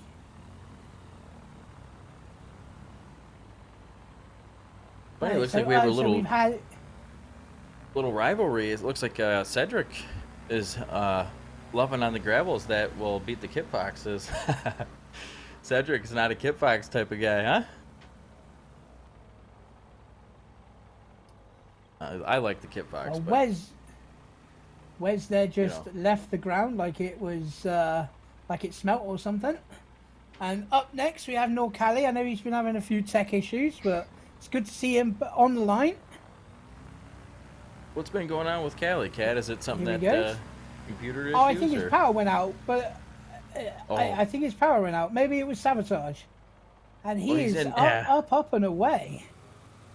Who else is in this class? You know, there could be some guys and gals that might have sabotaged, might have cut his power lines. My word to And the NorCali, Kit install Foxes, cameras. the Kit Foxes taking off in 87 and 92 feet. Oh yeah, the Rans is another Absolutely great crazy. plane. I And can't. woo! And Sub being the Savage Gravel, off he goes as well. Juicing Nice. that nitrous. We got from the chat, Frozen Alaskan says he'll take the Rans over the Kit Fox. Two totally different planes. You're not going to even get close numbers in them, but the Rans is a great plane. Great plane. Super attention to detail, and it's been updated throughout its lifetime. Great developer. Love that dude. Flyboy Simulations. One of our first, sponsors back in the day when we started out with National STOL, eSTOL. So we got to give a lot of love to that guy. We don't have to, So, but we so do. those gravels and the gravels and the Monster NX, they come at us from Got Friends as well. So yet another of Got Friends' amazing bush planes. Cedric says he's an all planes type of guy. He says I can't get enough planes. But I do like seeing Absolutely. the rivalry though in the chat. And there's nothing wrong with that. We're it's all about love at the National eSTOL anyway, but we do like seeing a little bit of rivalry in the chat. And just because we want to see a gravel win once in a while doesn't mean we hate the opposite plane. Cedric says he loves all planes. So coming in now, we have Luke Carrier in the Monster NX Club. This is, I think, the only nose wheelie that we have in unlimited class at the moment. And Cedric, I totally agree. Cedric mentions that he thinks it gets boring if the class is dominated by one plane, and it's true. It's true. So hopefully, we get to see newer planes come through by development, and And he gives up a little bit of spape, but sorry to interrupt, but it gives up a little you're bit good. of space. Tries to We're bury talking that. about important stuff, Cat. I mean, it's all important stuff, but The yeah. number. I mean, the numbers is why we're here. So I'm just fluffing. You can interrupt me anytime. I appreciate that. You know me, I just get excited about stole stuff, so. And that's why you're perfect to announce with, by the way. That's one of the things is like the excitement that you have for eSTOL. It's real. I mean, I've known that since day one. I met you because of when we started eSTOL. I didn't even know who you Yep. were, and you came in and like, can I fly this? Can I fly that? Can I fly? And I'm like, holy crap! These planes are like they're like the best planes in the world, but they're gonna beat everything else, So like because of you, we would always find like the planes that nobody could fly. You're always getting planes banned, but that's the thing is like you're always looking for the best, the shortest thing to land and stuff like that, and so you're like Absolutely. number one reason why like all the planes that are banned, and we really thank you for that because that's a lot of work. That's a lot of Yeah, work to figure all those planes out. I'm staring directly at the Zenith right now. Yeah, that's a sad story to be honest. Actually, what I am staring at is MP Troll coming in. Lovely Alpha drops it in. Ooh, get her stopped. Ooh, there we go. I think And he'll be happy with that. I hope that we were able to communicate with, SimWorks Studios because they did a lot of work on that plane. We worked with Justin Tisdale, and even some other numbers from Zenith's, from National STOL's numbers. And I will say, SimWorks Studios, that's a great plane. I mean, you look at that plane; it's still one of the best looking planes and it was like the first plane in Microsoft 2020, basically. But they did a ton of work to try to make it realistic to fit within our the realistic bounds of our eSTOL. But at the end of the Yep. day, it just didn't end up We working kept out. But breaking that's it. not a yeah. But that's not a That's what it and Kat, was. you did really good with that. But and that's not a stab at SimWorks. We love SimWorks Studios, and we really appreciate all the work that they did on that. They had 2 good Sorry to seasons, or interrupt, but watching Norcali coming in over the line, slipping it sideways, trying to bleed off all of the energy, and it looks like a good stop. Does look so like he no gave up some scratch for distance. Norcali. No scratch for Norcali, but it does look like he gave up a little bit of distance. He'll be looking to improve that on his next round. Wow, just getting word from the scenery developer for National STOL that Season 3 was released 3 days ago. I think I have been playing Call of Duty for the last 3 days, and I should not have been. I didn't know the Season 3 update was out. Tusk, tusk, tusk. Mm-hmm. So let's watch Sub B coming in now in the Savage Gravel. Oh, you hear him modulating that throttle, just trying to keep it up. Ballooned it a little too far. Carried a bit of energy, but got it stopped. Yeah, it's still great. You know, as long as they turn the nitrous off in that plane, I mean, you got no problems. And see, this is where you'll Absolutely. see the differences. You know, we're at a 9,000 foot density altitude, and it really bugged the Welgas, and it really, really bugged the 170Bs. You know, it gave those guys a hard time. But these guys are probably not going to notice it that much because you have, you know, different. You have a FADEC in the Kit Fox. You have nitrous in the gravel, and so they're a little more autonomous, and the engines are going to be able to handle, you know, the Wes got a extra little altitude. bit of a balloon going on, but he got it stopped. So now In that the we know Taco that Delight. Sim Update 3 for 2024 is released, Kat, what do you Yep. think everybody's thinking about it? Audience, chat, if you guys want to chime in, feel free. So far, from what I've looked at it, it looks good. Multiplayer model Nice matching landing. seems to From be the old working. Taco Oh, here we Delight. go. Pops that in and gets a stop. Watch the nose. There you go. Whew. He'll be taking a deep breath after that landing. And that was Bubble's first successful takeoff and landing, I believe. So he's finally got one on the board as our newbie. He's no longer a newbie. But did he ended up scratching all 3 times last week? Is that what I'm hearing, Kat? Unfortunately, last time round he Oh, nosed over on DQ'd. takeoff. Yeah, DQ'd on Yep, takeoff. Yeah, same I thing do that's remember happened that. to a number of us actually. Yeah, that's growing pains. It'll happen.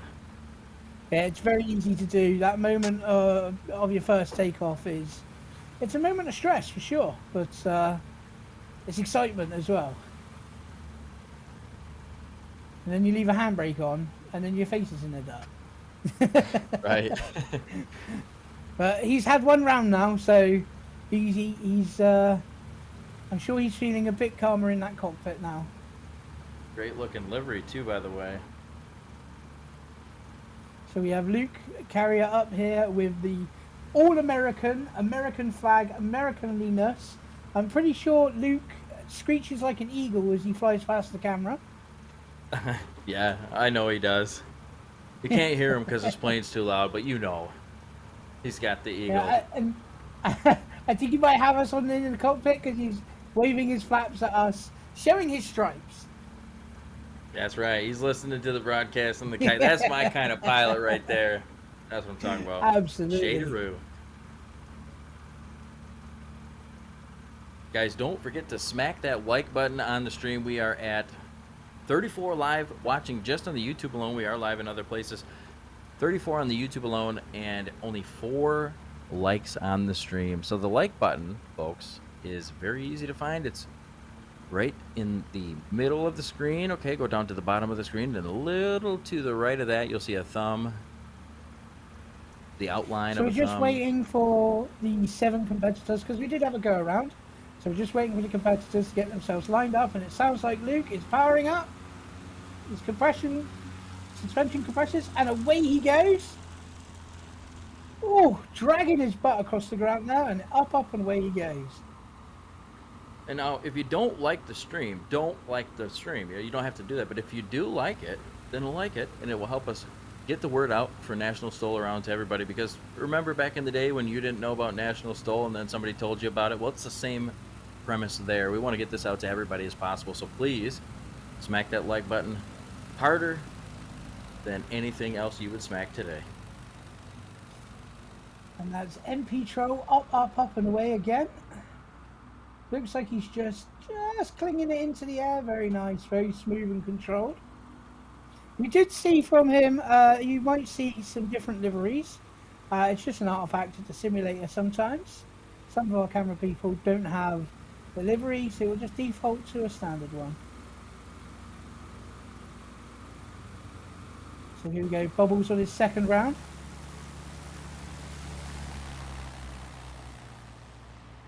Is this the Bubbles from Canada that hangs out with Ricky and Julian? Isn't that a great show?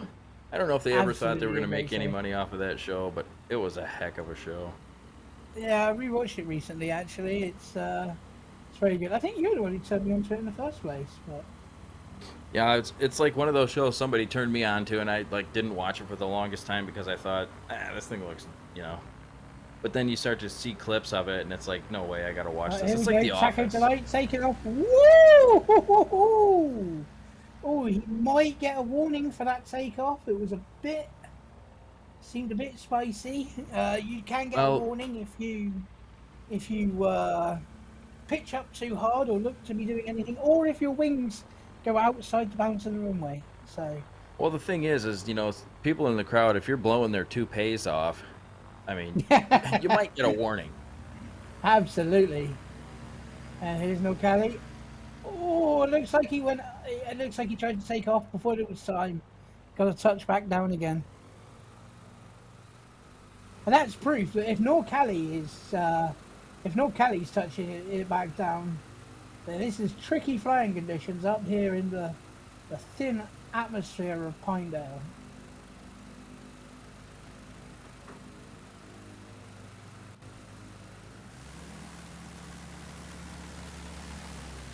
Oh, and Sub B smashes that nitro and just says, I don't care about the altitude. No, doesn't care about the altitude, doesn't care about anything except getting that number, baby. That short takeoff number from Subliminal Black. Newer pilot to the series, but really cool dude. Got to hear him talking in a couple of the groups, and seems like a great guy. Wants to help out, wants to do a lot with STOL. I like those kind of people. Obviously, everybody doesn't have a lot of time to volunteer and stuff with STOL, but people that do want to help out, we always appreciate it. And if you in the chat want to help out, I'm sure there are things that can be done. So if you're interested in STOL, but not in a fashion of, flying in National STOL, there's a couple things you could do. You could join our on-air flight. I don't know what it's called, but it's like a... Kat, help me out on this. The flight group. The on-air eSTOL virtual airline, and whoa! Virtual airline. Hang on a moment. Yes. Stop talking about virtual airlines because that was a great landing from Shader. He absolutely borrowed that. Shaderoo doing a little landaroo. But yeah, there's lots of roles. I mean, as you can see, we have camera people, we have people scoring, we have air bossing, ground bossing, lots of things you can do. So basically, if you're a flight simmer, yep. If you're a flight simmer or not a flight simmer, it doesn't matter. There's plenty of stuff that you can do to join in the fun on eSTOL without just becoming a pilot and trying to win every competition. You can join it in a little more subtle way. Couple different ways, so check it out. nationalstol.com/chat. We'll have all that information for you.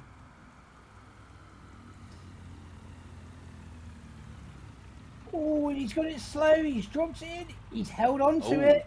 It wanted to go over. Oh, get it stopped. There you go. That I don't know if he's going to get a little warning on that or what. That was a little hard on the left tire.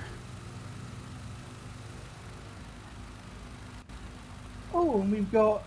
Okay, so Bubbles is showing a little bit. Land.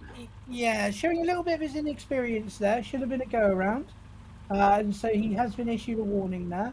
Luckily, they didn't come into contact. And on the simulator, as you know, it doesn't really matter. Like, you can't crash into someone, but Yeah, we try to simulate everything as real pilots would do.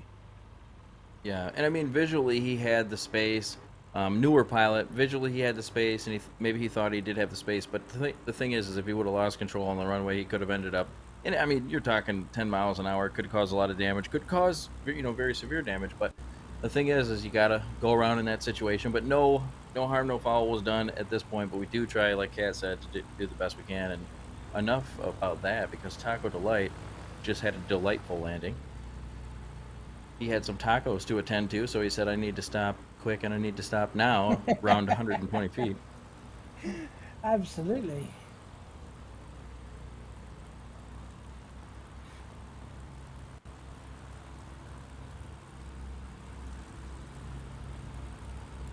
And here comes Norcali, absolutely greasing it. So you'll see them coming in sideways like that. But what they're trying to do is to take advantage of any wind and also use the whole side of their plane as like a giant air brake. So they'll be sliding it in. It's called doing a slip. So they'll be slipping and sliding, and yeah, doing everything Yeah. they can to take advantage of any breath of wind that we have. Sometimes you got to slip on down to the whippy dip and get yourself a waffle cone. Oh, and that's a Oh, hard landing for Sub B. these guys pushing it a Yeah, little too that hard in one- the unlimited class. I mean, That's all right. they are pushing it to the limit and sometimes slightly over. So issued a Yeah. warning on that for a hard landing. They'll get their warnings. Ground control, air control will talk to them. The most important thing is, even though it's a simulator, like Kat said, we do strive for safety, even in a simulator where nothing bad can really happen to you as far as in the bounds of the virtual world. But, we want to promote safe flying no matter what, because as an arm of National STOL, this is eSTOL. But one thing to be said, though, is this is the, kind of the training grounds and things like that. Some of these pilots will learn much about flying from the simulator. It's very realistic. So they'll learn a lot about this, and some of them will go on to be pilots in the real life. And so it's good to get these little lessons in while they're not in the actual air. Absolutely.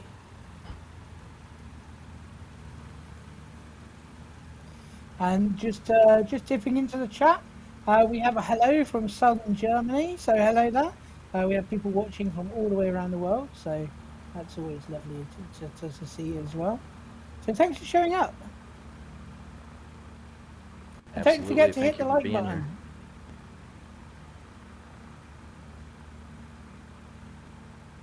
Okay, so I have to issue an apology to chat.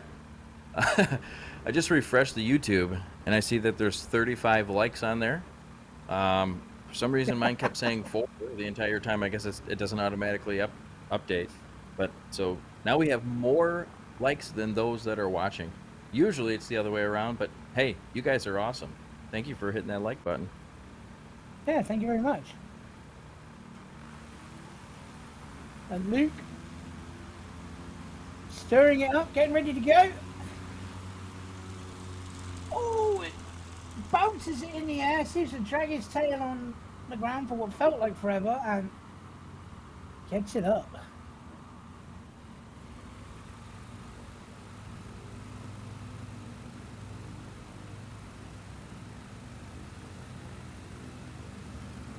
Now, guys, this is actually MP Troll. It says Sub B, but it's actually MP Troll.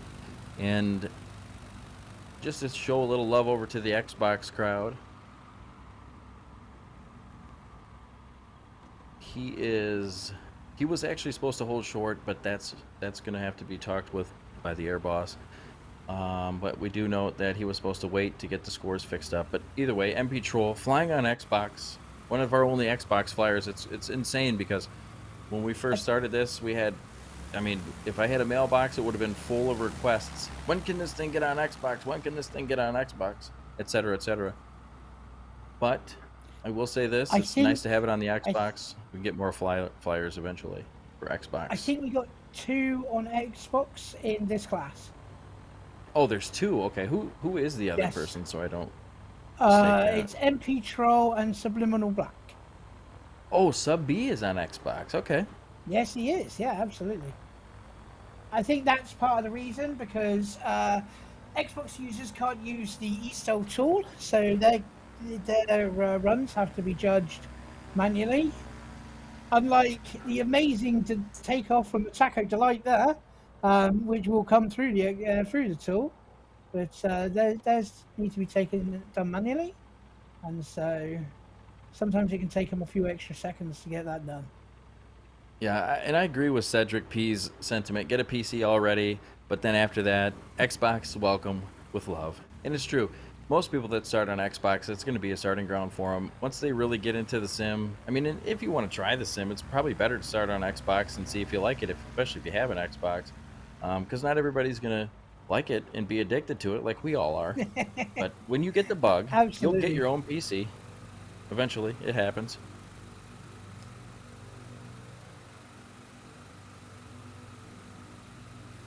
So here we go, Sub B, another of our Xbox players. I do love it watching them balance the tail in the air like that, getting ready to take off, keeping the tail up. It's gorgeous. Yeah, it's Such actually fine pretty control. difficult to do if you Oh, don't practice we it. just again, subliminal black is just rejecting gravity. Wow.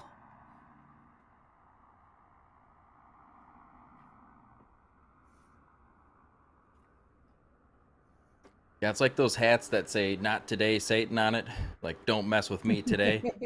Well, Savage or Sub B has it, but it says "Not today, gravity."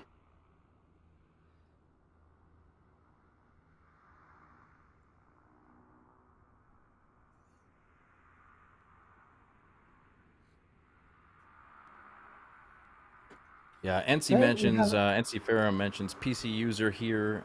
Never will a console come to my living room, but it's great that Xbox users can now attempt as well. Definitely, it's definitely good to have the Xbox crowd, and a Luke little gives more than I up a thought too. lot of distance. Luke gives up a lot of distance on that. He's going to be kicking himself, as that was his best takeoff. He's going to be kicking himself for that one. Yeah, you really do kick yourself too, because you got your best Oh takeoff right yeah, before that, 100%. and you know you're thinking about it all the way around. You know it was good. You can feel it, and then you come in and you land, and you one little thing though, it's like making a bad putt in golf. It all of a sudden turns into, you know, a birdie or a bogey instead of a birdie. Oh, and I'm seeing in chat I have made it. You see, Sub B is not on Xbox. He's on PC. Oh, So I think well, it's I just wouldn't have known MP either Troll. way. And that's the beauty of the simulator as it is, and how we run the competitions. Doesn't matter if you're on an Xbox or a PC, everybody gets to go. And that landing just back there from MP Troll was pretty mind blowing as well. Yeah, MP Troll, he's just, well, his name might suggest what he's doing, but we won't say that. But he's just flying the old base sim aircraft, just trolling around. He doesn't mind. He doesn't need all that fancy stuff. So we have Wes Cavill coming in now in the Taco Delight. Wigwag lights going, which I love to see. Oh, and he's hovering it. Oh, keep it up. Was that a scratch? Let's go to the data and find out. Was that a scratch?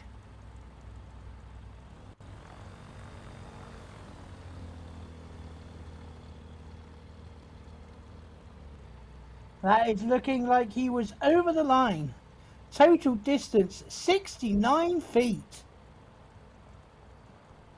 And that's what we like to see. Over the line. Here comes Nukali sliding it in.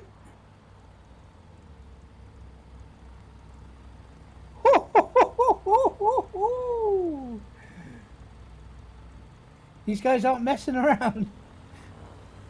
No, I love that. I love that reaction, Cat. I love how much you love eSTOL.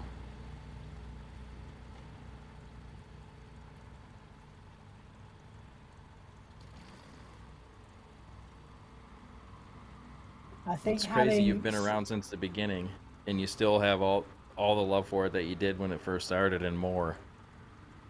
I mean, how can you not? Look at the skill that we have on display in front of us. Look at you can tell the concentration, the work that's going on. As you see the plane, that unfortunately will probably, yeah, not sure whether I that'll would be a say, black flag or a warning, but I'm thinking a black flag on that one. I would say too, he has one warning so far, and it happens. It happens. But Yeah, don't want to tear down a Subby's been pilot. disqualified, unfortunately. Don't want to tear down a pilot. Oh, sorry, Kat. I didn't mean to interrupt you there. No, it's fine. I understand. I mean, it attests to how difficult the conditions are out there. The pilots are dealing with. And here comes Yeah, and you Bubbles. notice it from the first group. You have everybody from the first group. Mostly, I mean, all of them are veteran pilots, and they got done with their heat, and they were all in the chat saying, "Can we delete Pinedale?" It's like, no, it was fun for us to watch, so that's why you guys are flying at Pinedale at least, even if you guys don't like it. It's only one airport that you don't like. Come on. It's fun to watch. I mean, it's crazy with this 9,000 foot density altitude. I mean, No some air of up these here. some of these more trickier airfields are a lot of fun to fly. I'm thinking particularly of Virginia Beach. The winds around Virginia Beach have always been weird. Oh, And that's love always that. an I interesting love one that to one. fly and to watch as well. Yeah, absolutely. That is so cool that's what's really cool about eSTOL is like every single airport's different, and you have to, as a pilot, you have to come in with the mindset, you have to get out to the field and practice, or, try to practice wherever you can to, in the simulator, you can, simulate whatever you want. So, you can really practice anywhere, but, think about the real life pilots, they've got to come out a couple days in advance and, or at least the day before, do the practice, get used to the aircraft. And that's how they do the real National STOL in the real world. So, but let's talk about results. So this is the unlimited class. By the way, you guys can follow us at National STOL on Facebook, YouTube, or Instagram, just at National STOL. This class is presented by National STOL. NorCali J coming in first place with 188 foot takeoff, not too far behind Wes Campbell with 109 takeoff and landing. Excuse me, Wes 8 Campbell. feet between the two of them. 8 No, feet. yeah, I know. First and second. What are we talking about? These guys are just Mind-boggling. neck and neck, nose and nose. I mean, if they were any closer, they'd be kissing. Wes Campbell 196, Bubbles 265, Luke Carrier right there coming after Bubbles 282, and then MP Troll coming in last place at 365. I think MP Troll would have done a lot better if there was a little bit of wind and we were at a lower density altitude. He seems to do really good at lower density altitude, lower altitude, even in a little bit of wind. That's where his plane really tends to shine. So you can't really knock MP Troll. 365 is still wildly short for a takeoff and a landing, but definitely not the day for that plane. That's for sure. And that is the standard cub that you get with the standard game.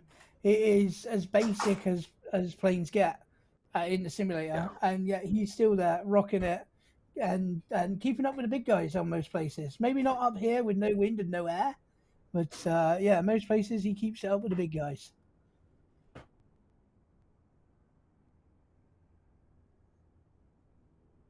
So, Kat, where are we going next? Tell me where we are going. I think we're going to a commercial break next, right? You're darn right. Oh, did you mean? We'll see you guys in just a minute.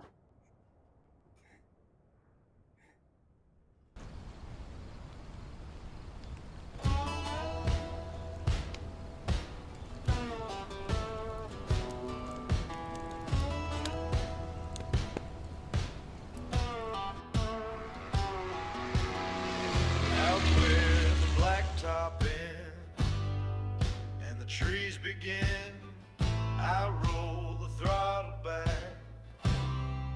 and breathe it in.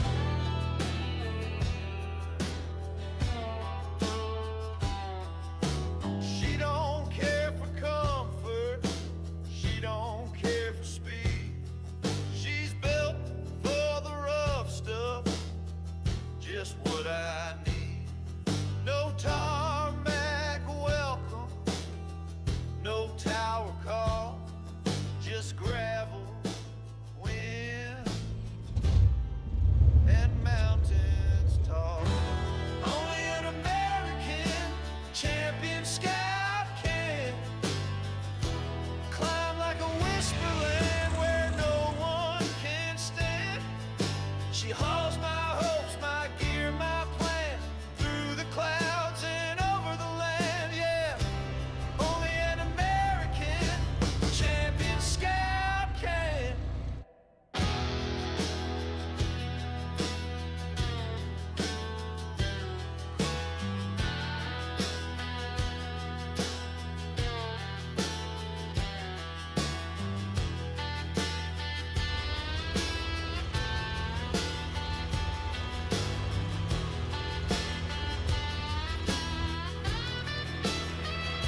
we are back. Rocky Mountain eSTOL density altitude still hasn't moved much. We're still just above 9,000 feet.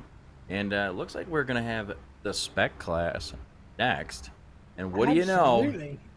Kat, are you salivating at the mouth with this plane that you used to Absolutely. love and fly so much?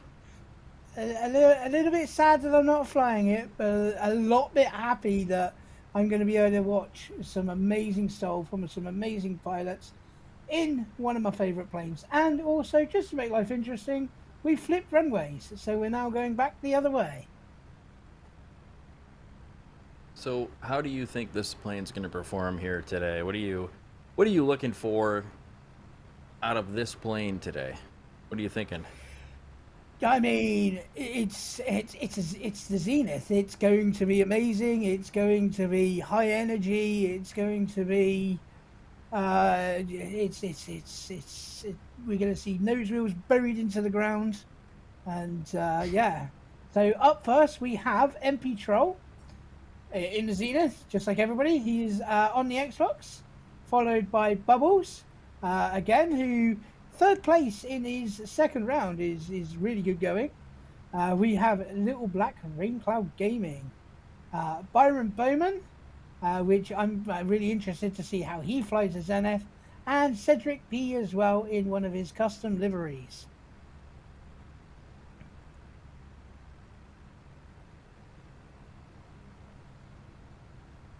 And as you can see, pilots lining up, getting ready. Oh, it's good to see the old girl back. It's good to see.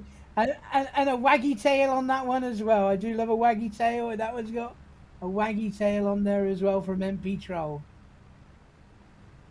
That's fun. All these guys are just having a good time. You know, they're actually just checking their flight control surfaces, making sure they move. But you know they're having too much fun with it. Come on, you don't move them that fast unless you're having a good time. Absolutely. One of my favorite things to do in the circle around is to sit there and waggle my controls and say hello to everybody as best I can. So, absolutely good fun. Well, Chad, this summer's hottest eSTOL competition is not over yet. We still have one more class, the spec class. This week's spec class is the Sim Work Studios CH701. Unfortunately, is no longer allowed in regular play with National STOL because it was just too darn good. Although we worked with SimWorks Studios a ton to kind of tamp it down a little bit, Kat kept breaking it. That's right, Kat. We thank her for finding all of them, though, because if not, then it could have taken way longer to do that. So thank you for doing that. But also, still love the plane. We still have a lot of love for the company, so we want to bring it back and show you guys some love here. And if you're a developer out there and you have a plane and you want to get it into our competition on the spec class where everybody's flying the same plane, so you got, what is that, like 5 or 6 chances, maybe 7 sometimes, who knows, chances to show off your plane from 5 or 6, 7 different pilots, then you could be that developer if you have a new plane coming out and you want it to be in here. Doesn't always necessarily need to be a STOL plane. We've had things like Stearman in the past. Kat wants to do the Transall, but we don't think it's safe for the crowd, even though they're a virtual crowd. But, anything's possible. So just go ahead and ask, and we'll tell you if it's allowed. If you're a developer out there, you want to get your plane, this is a great way to do it. Just talk with one of the guys. nationalstol.com/chat. Probably reach out to Foxfly. You could even reach out to me, and I would tell you where to go. But that's a thing that we can do for you. Red Baron here in the eSTOL competitor livery. So this is, again, Cedric does these. And they always look so crisp. So crisp. But yes, it would be fun to do. We had a charity event after the tragic accident and the loss of all the equipment. And in that, I for one round flew the Caribou, which was good fun. So yeah, Caribou STOL, that would be interesting. Yeah. Love the old Caribou. But now we have a lineup. Oh, And my heart sings looking at this lineup of Zeniths getting ready to compete.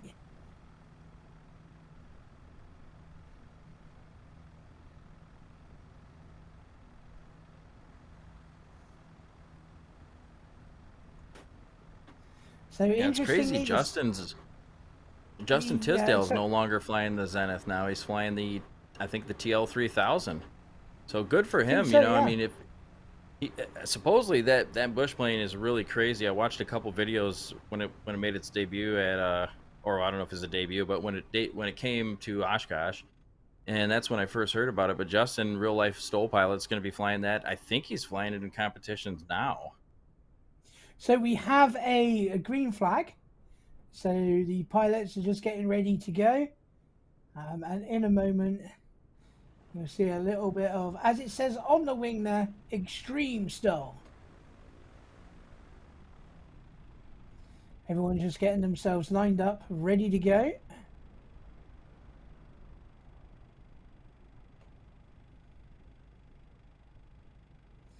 And the spec class, this is something that is eSTOL exclusive. They don't do this in the real life STOL. It'd be a bit difficult having to ferry around 10 or so planes. And away we go. But yeah, this is one of the advantages of the simulator. We can do things like this. And oh, he is up and it's clean.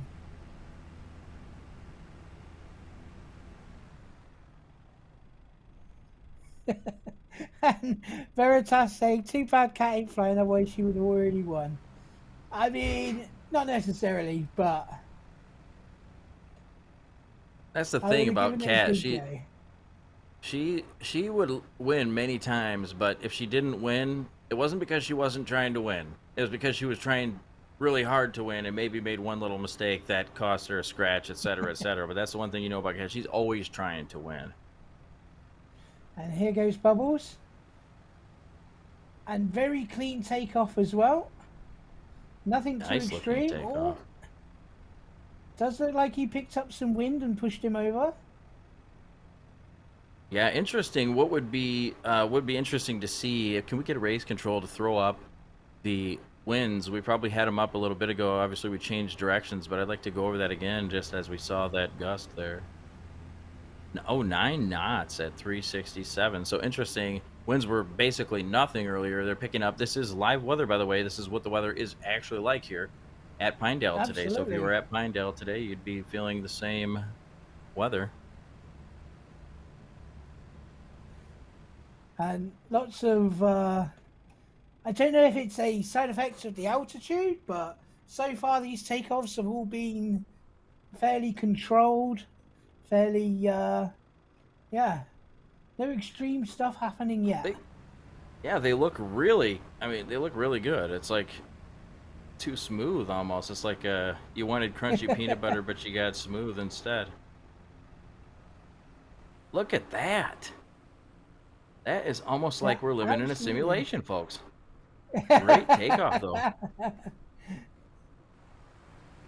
So I'm super excited, though, about the new aircraft coming in next competition. So the very next competition coming in is going to be the Hangar Studios.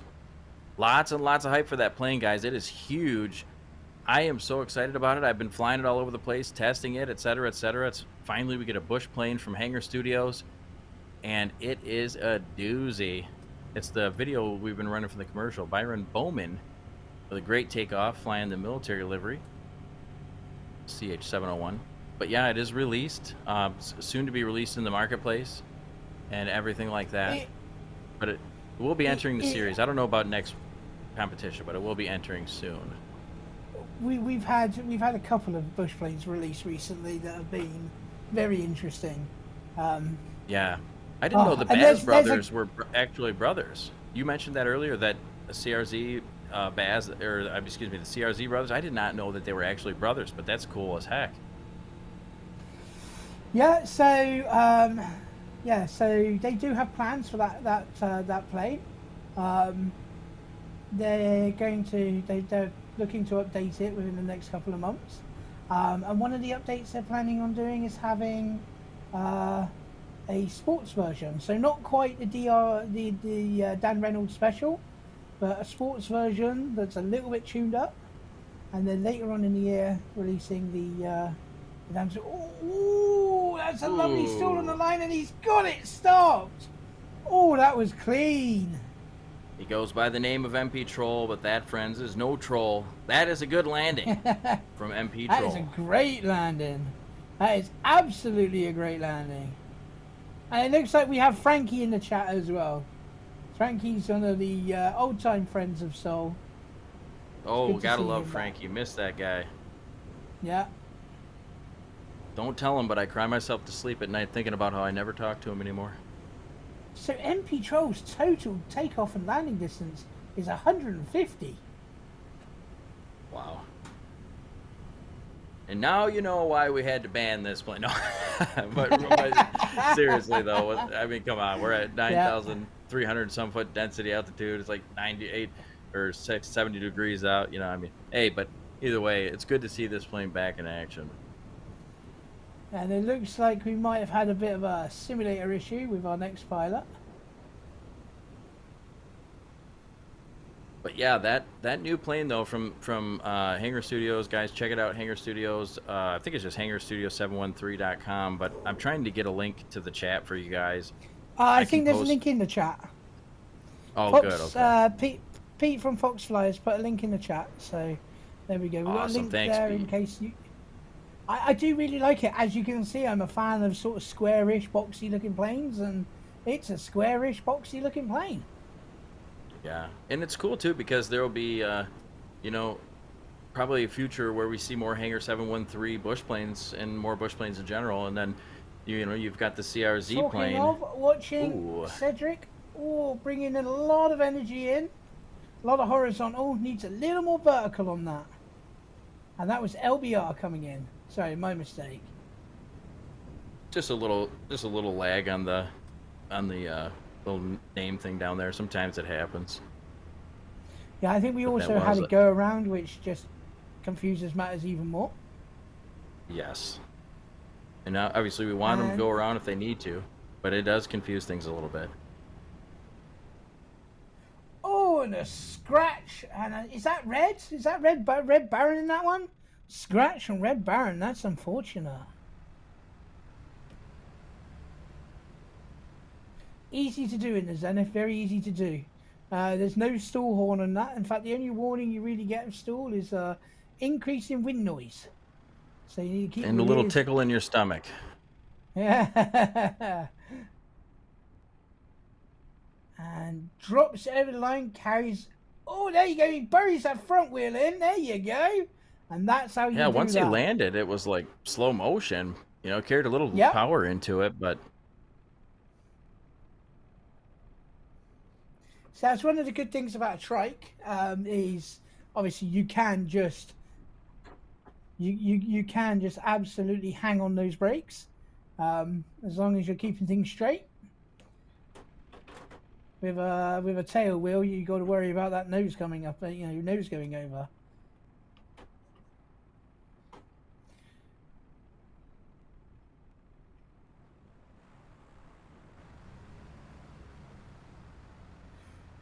So we are going to do a quick reset real quick because Cedric disconnected.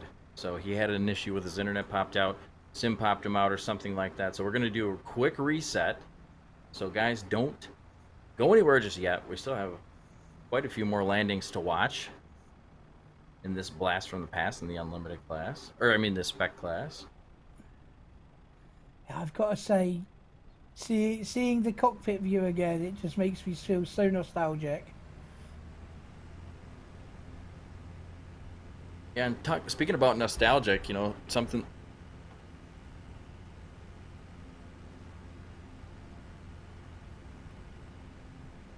So we should have MP Troll, LBR, Cedric. Yeah, and that's MP Troll taking off there.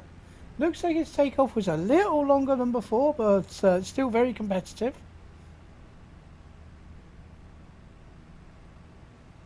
And I did want to mention to the chat, guys, if you're interested in flying with us, not only that, not just for the prizes, because we are doing eSTOL prizes running frequently, and those are, based on basically more like a drawing type of thing. So it's not just like the same people getting the prizes all the time, because we do tend to Yep. see some of the pilots, they win all the they win. Well, we want to give prizes to many people. So they are running frequently, and we do have more of a drawing style with that. So come join us for the chance to win some amazing products from a lot of the different supporters and of National eSTOL, some great developers.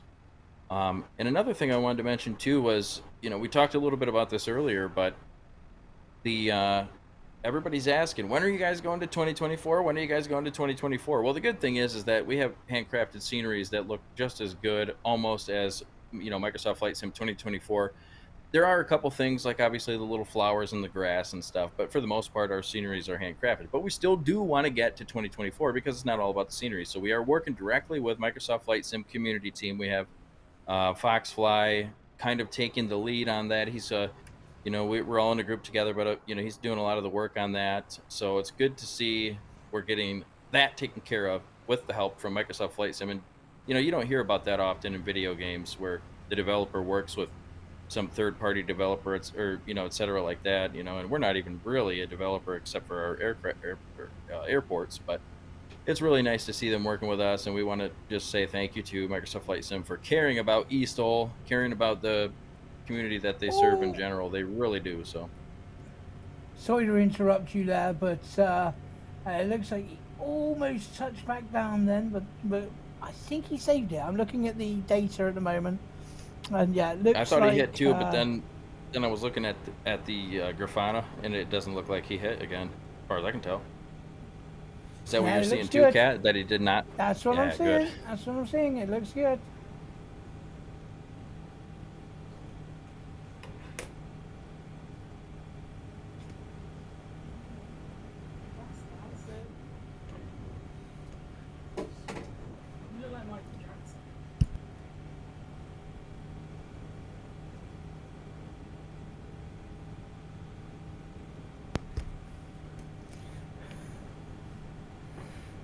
Okay. Oh, and look, there's even birds coming in as well. We're going to watch a bird soul at the same time. I love the birds. Yeah. Nice touch to the scenery. So MP Troll's last landing was pretty incredible, 37 feet. So let's see if he can beat it this time. Oh, that's bringing me flashbacks. 37 feet landings. Yeah, yeah. Oh, look at this. He's just keeping it. Watch the balloon. Feed it the power. Nose high. More power. Oh, he's blued it a little bit, but he stalled it. Wow. Just like that. That's how you Amazing do work. it. Talk Yeah, about that knowing was what that was power you need to add and fantastic. knowing when to cut it off. Holy. Absolutely fantastic from MP Troll there. And you can hear the excitement, chat, in Kat's voice because she used to do that all the time in this plane. She knows exactly what that feels like to be adding that power and taking it off just at the right moment to get yourself over the line, just like MP Troll did. Right there. Great job, MP Troll.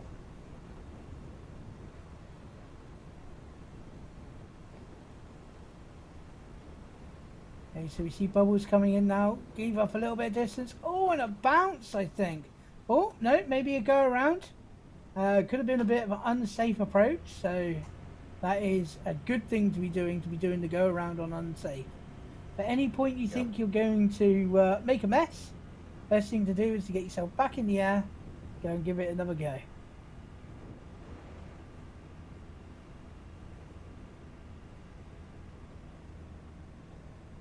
Yeah, better safe than sorry when you're talking about the air and the ground.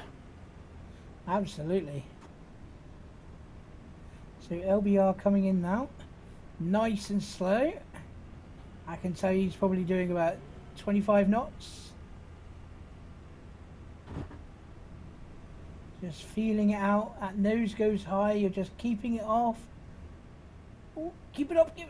Drop it. Drop it. Drop it. Oh, there we go. Not quite as short as MP's landing, but still very respectable. Yeah, great work. I mean, great work on the flight controls and great work on the power management there. Power management is a lot different in Absolutely. STOL than it is flying in any other type of, if you're flying at speed, it's quite a bit different. Power management is it's one of the most difficult things to master, You know, when you want to add a little bit onto your landing because you're going to be landing a little too short, you know, you got to add a little bit of power. But the problem is you don't know how much power you really have to add. So it's all based on feel. It's all based on judgment and weather and all this and all the other things that go together with this. But that's why you'll see sometimes, you know, they get down a little too low, they add too much power, and then they're, you know, 20, 30 feet over the line. That's a big loss. You know, you don't want to land Yeah, 20, 30 feet absolutely. over the line. So you really got to Oh, and it manage when you're started going to to pull drop. that He power. saved it. Ooh, bury that nose. Oh, I know that feeling when it feels like it just won't stop. Oh, I don't know what that Yeah, no, is. It's it's like sometimes you just get that. Yep. Sometimes you do. It's just you're carrying too much horizontal velocity and you didn't give enough vertical velocity.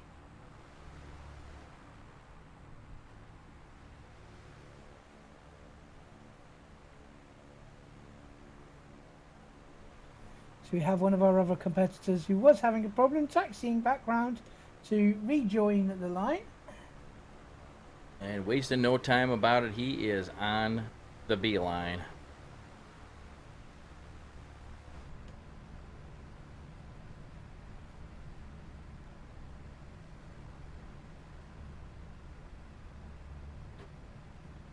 Love the So view of this that is plane the taxiing down. absolutely.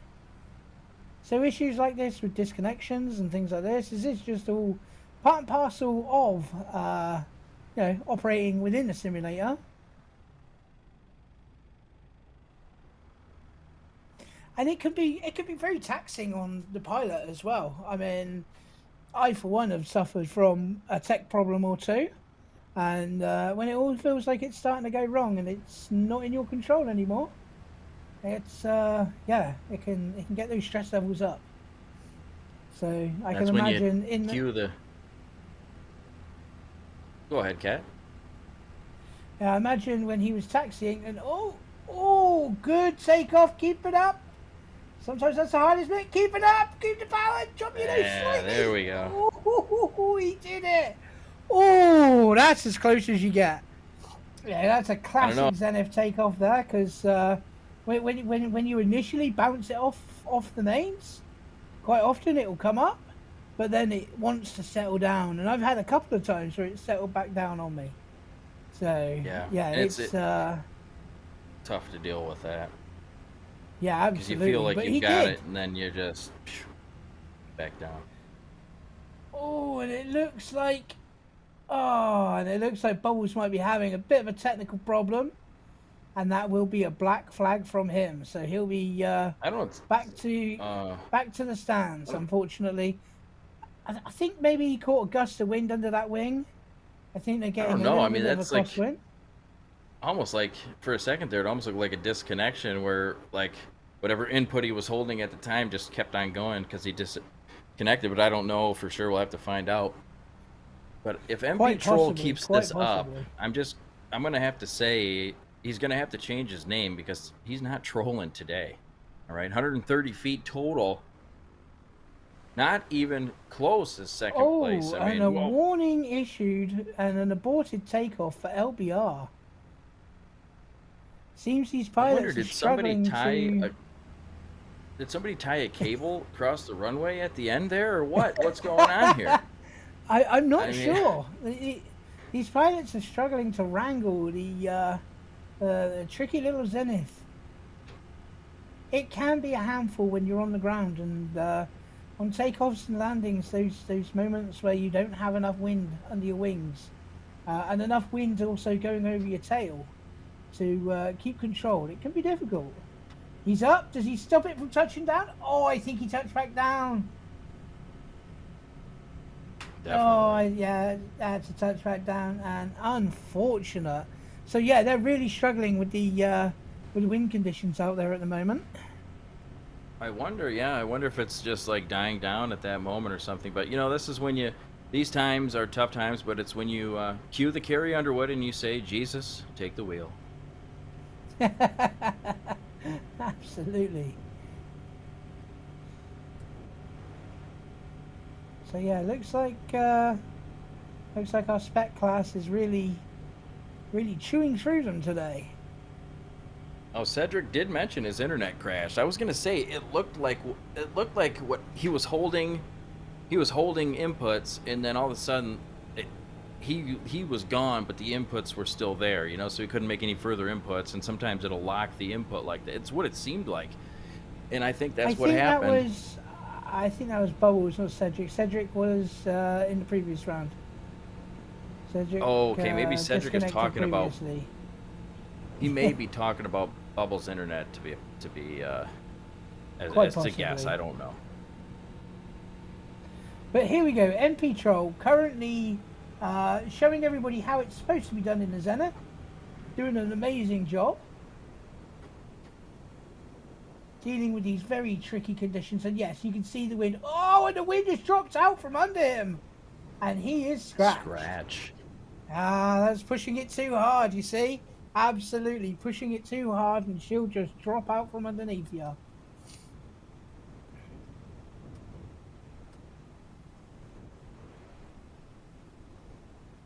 So who is it that we have coming in on final?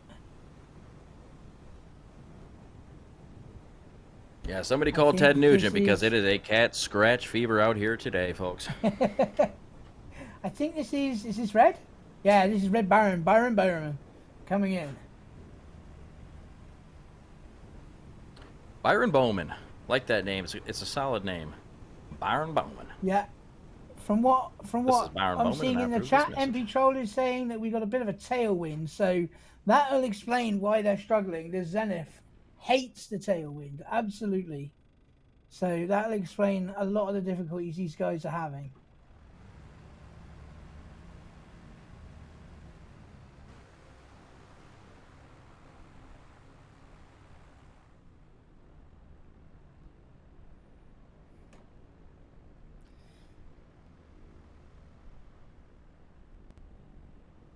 And there we go, folks. Is that our last landing? I'm not sure who's left now after all the disqualifications and black flags and disconnections. I think that might be our last one. Yeah, he's heading back to the pits. You know, it's kind of comparable to a scary movie where you start out with the whole gang, you know, they're going camping, and then all of a sudden at the end of the movie, you don't even know who's left. Yeah, absolutely. So that was our spec class, and what an interesting spec class it was. Not for the reasons I thought it's been done. That was interesting, to say the least. Yeah, I have to agree with Kat there. Something about the end of that runway, I don't know. Absolutely, I think And I don't think they knew changing either. wind conditions. I think the combination of the changing wind conditions, the density, altitude, and maybe just not being used to flying the plane for hundreds and hundreds and hundreds of hours, might have been factors in it being a tricky spec class this time. But hopefully we'll have the totals for the spec class soon.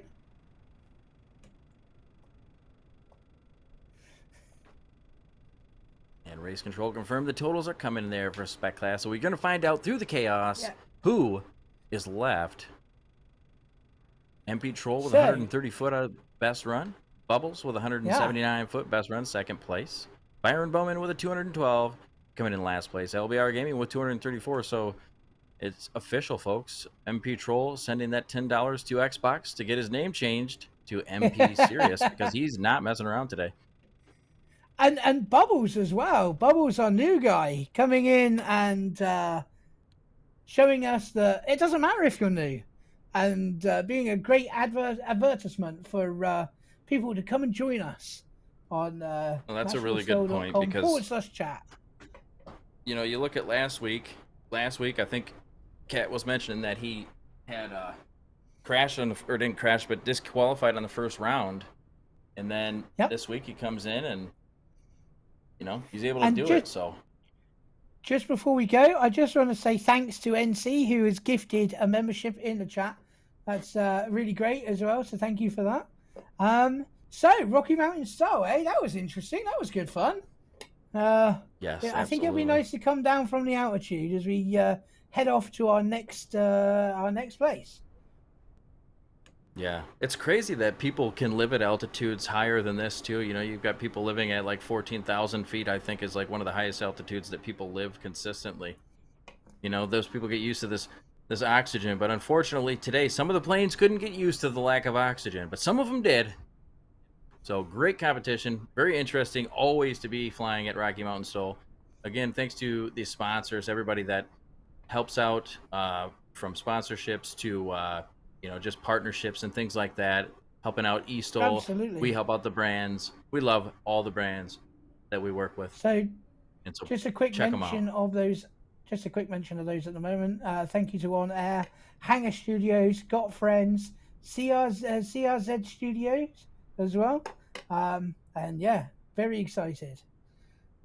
Well, Kat, another one in the books. It was great to work with you today. I'm happy that you chose to come and fly with me. I love your enthusiasm. It makes it easy to broadcast when we're doing this together. So thank you for coming, Kat. Thanks to the team behind the scenes, everybody. We'll see you next time on National eSTOL. Bye, everybody.